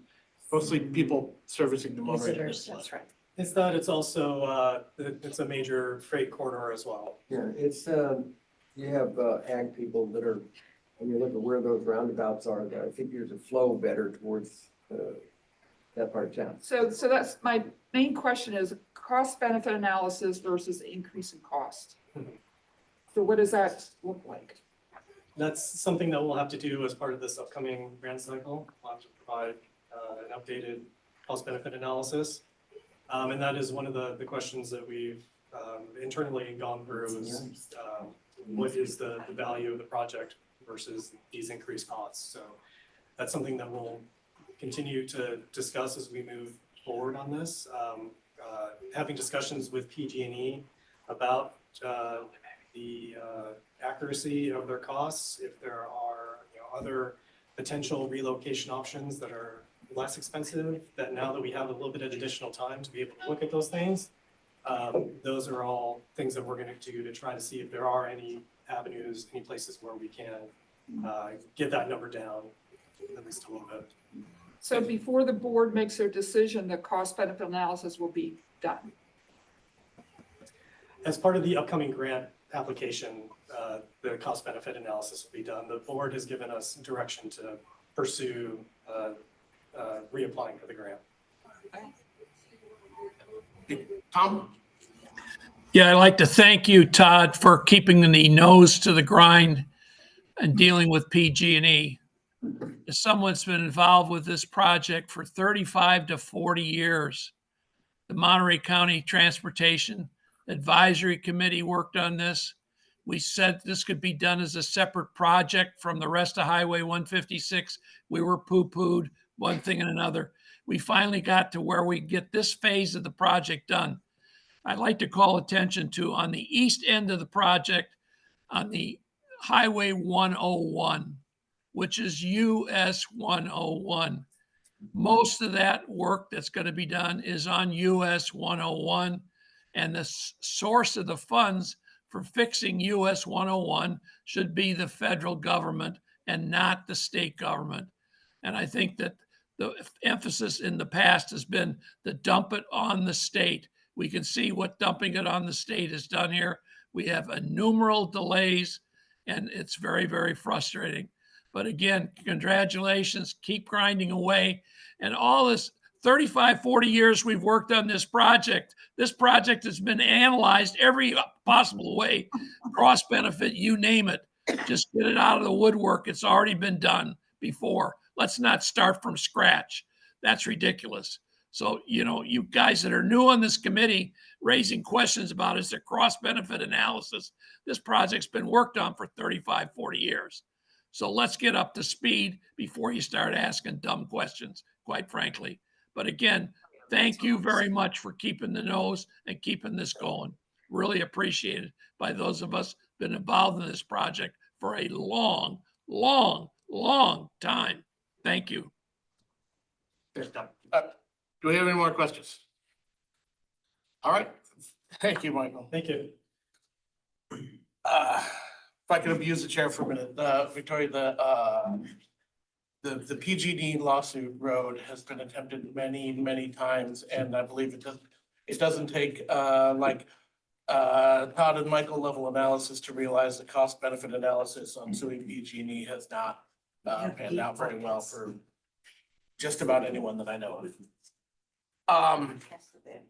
Yeah, all right, that brings us to announcements and or comments. Teresa, do we have anything? No announcements or comments other than just thanks everyone for continuing to be here. This meeting was a little bit longer. Yes. I did And want a big thank you to Paula for the team effort and saving us there too. And I did want to say, Maria is sitting here. She is going, her nomination is going to our board at the end, next week. She's going to be representing Building Healthy Communities, Monterey County. So I asked her to come to sit in on this meeting so she can get a feel for what it is that this committee does. So thank you very much for being here. Thank you. All right, with that, we will, if there's no further business, we'll adjourn until Tuesday, April 16th. Got it. Thanks, everyone. Okay.